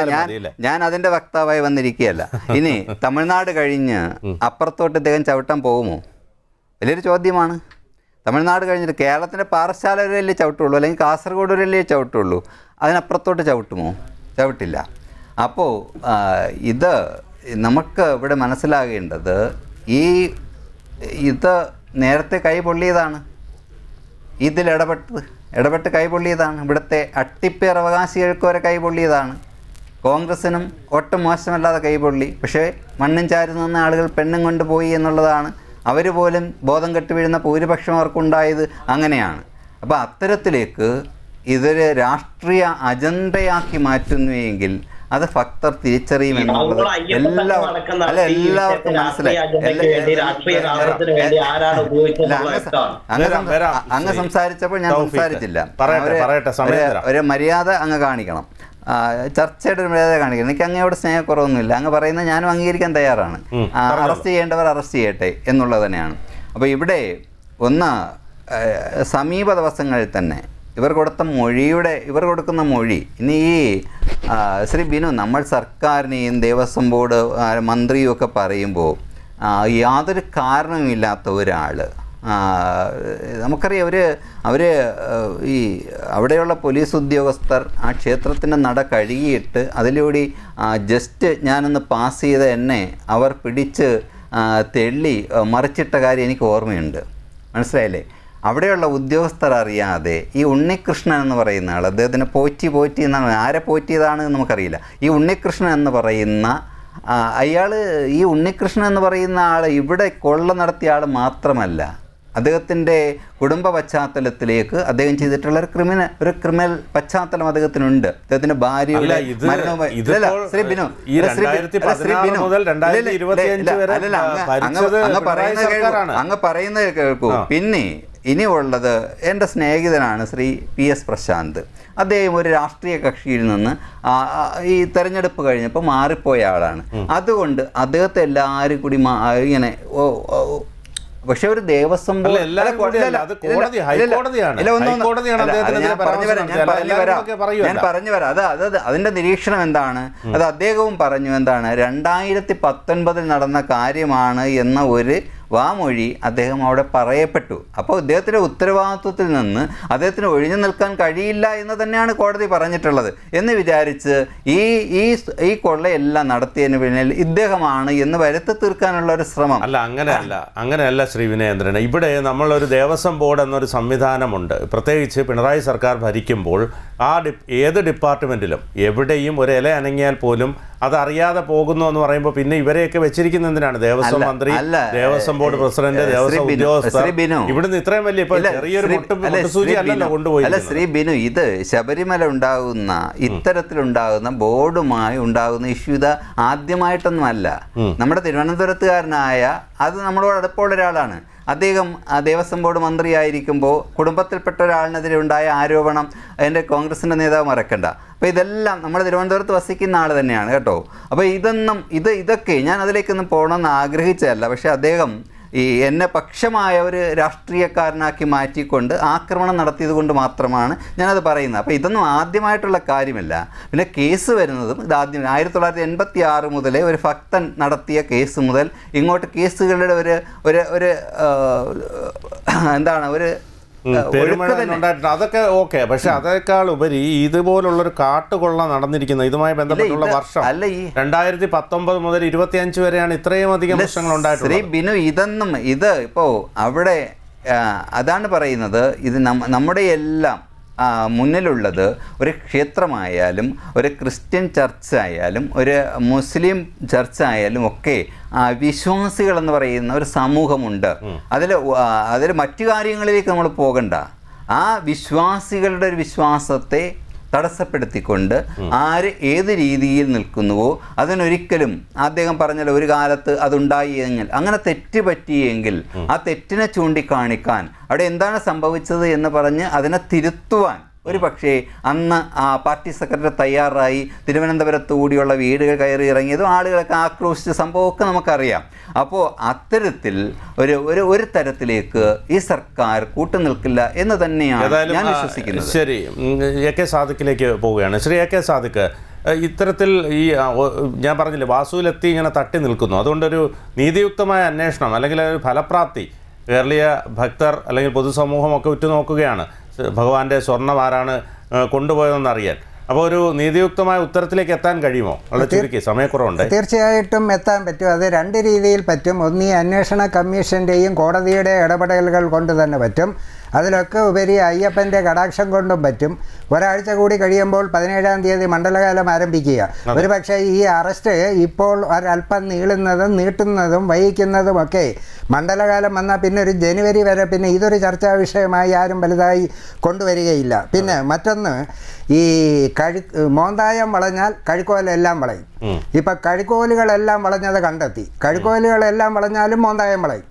അപ്പോൾ ഇവിടുത്തെ ഉലയുക ഈ കഴുക്കോലുകളൊക്കെ വളഞ്ഞതിൻ്റെ ഒരു അന്വേഷണം ചെല്ലുമ്പോൾ മോന്തായം നേരത്തെ വളഞ്ഞു, പിന്നീടാണ് ഈ കഴുക്കോലുകൾ വളഞ്ഞതെന്ന് കണ്ടെത്തും. പിന്നീട് ഒരു കാര്യം കൂടി, ഇവിടെ ചില കാര്യങ്ങളിൽ നമ്മൾക്ക് ഒരാളിനെ ശിക്ഷിക്കുകയോ അറസ്റ്റ് ചെയ്യുകയോ ചെയ്യണമെങ്കിൽ കൃത്യമായ തെളിവുകൾ വേണമെന്നില്ല.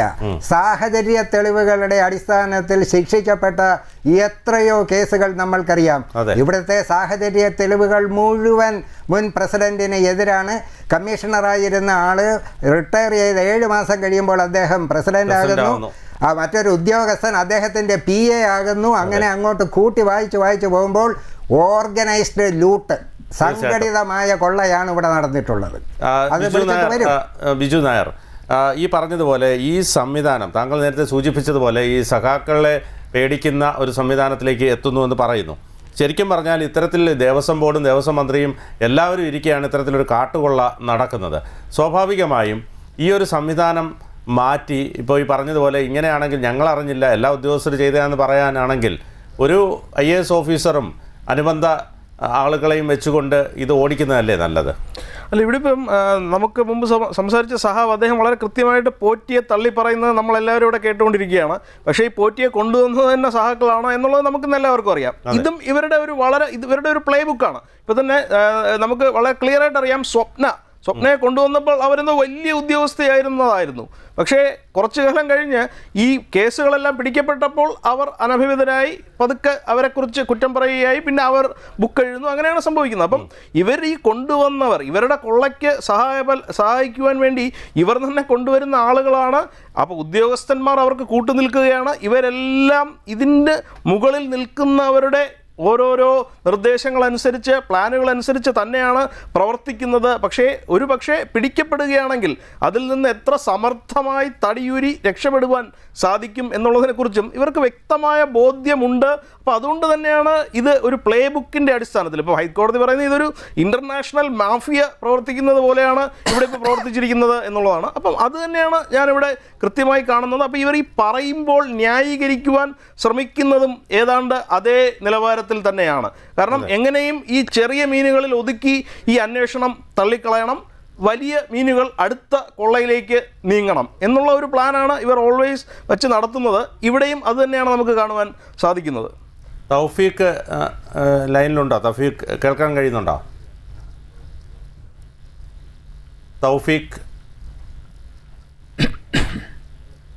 തൗഫീഖിലേക്ക് എത്താം. LR വിനേന്ദ്രൻ, ഈ ഇത്തരത്തിൽ ഇങ്ങനെ പറഞ്ഞ് ഒഴിവാക്കാൻ കഴിയുന്ന, അല്ലെങ്കിൽ ഈ ഒരു രീതിയിലേക്ക് നടന്നത് വലിയ ആസൂത്രിതമായ മോഷണവും അട്ടിമറിയുമാണ്. യഥാർത്ഥ രേഖകൾ കണ്ടെത്താൻ കഴിയുന്നില്ല. രേഖകളില്ലാത്തതിനാൽ എത്ര സ്വർണ്ണമാണ് ഉണ്ടായിരുന്നതെന്ന് പോലും കണ്ടെത്താൻ കഴിയാത്ത ഒരവസ്ഥയിലേക്ക് കാര്യങ്ങൾ എത്തി നിൽക്കുന്നു. ഇവിടെ കോടതി അമിക്കസ് നിയമിച്ച കാര്യം നമുക്കറിയാം. ഇവിടെ സാദിഖ് സാർ പറഞ്ഞതുപോലെ കൃത്യമായ ഓഡിറ്റിംഗ്, ഇത് നേരത്തെ ഇരുന്ന കമ്മീഷണർ ഇവിടെ നടക്കുന്ന കാര്യങ്ങളെക്കുറിച്ച് ചില കത്തുകൾ അവിടെ കൈമാറിയിട്ടുണ്ട് എന്ന് അദ്ദേഹം ഒരു ചാനലിൽ സംസാരിക്കുന്നത് ഞാൻ കേട്ടതാണ്. അപ്പോൾ അത്തരത്തിൽ കൃത്യമായ കണക്കുകൾ എഴുതി സൂക്ഷിക്കാതെയോ അല്ലെങ്കിൽ ശരിക്കുള്ള ഓഡിറ്റിംഗ് ശരിക്കും നടത്താതെയോ വരുന്ന ഒരു കാര്യം ഇവിടെ ഈ തിരുവാഭരണ കമ്മീഷണർക്ക് മാത്രം കയറാൻ കഴിയുന്ന സ്ഥലത്തിരിക്കുന്ന കാര്യങ്ങളുടെ ലിസ്റ്റ്, അവിടെ ഇങ്ങനെ ഒരു സാധനം ഇരിക്കുന്നു, അതിനും കൂടി നമുക്ക് സ്വർണം പൂശിയാൽ എന്ത് എന്ന് ഈ ഉണ്ണികൃഷ്ണൻ അദ്ദേഹം ചോദിച്ചു എന്നാണ് പറയുന്നത്.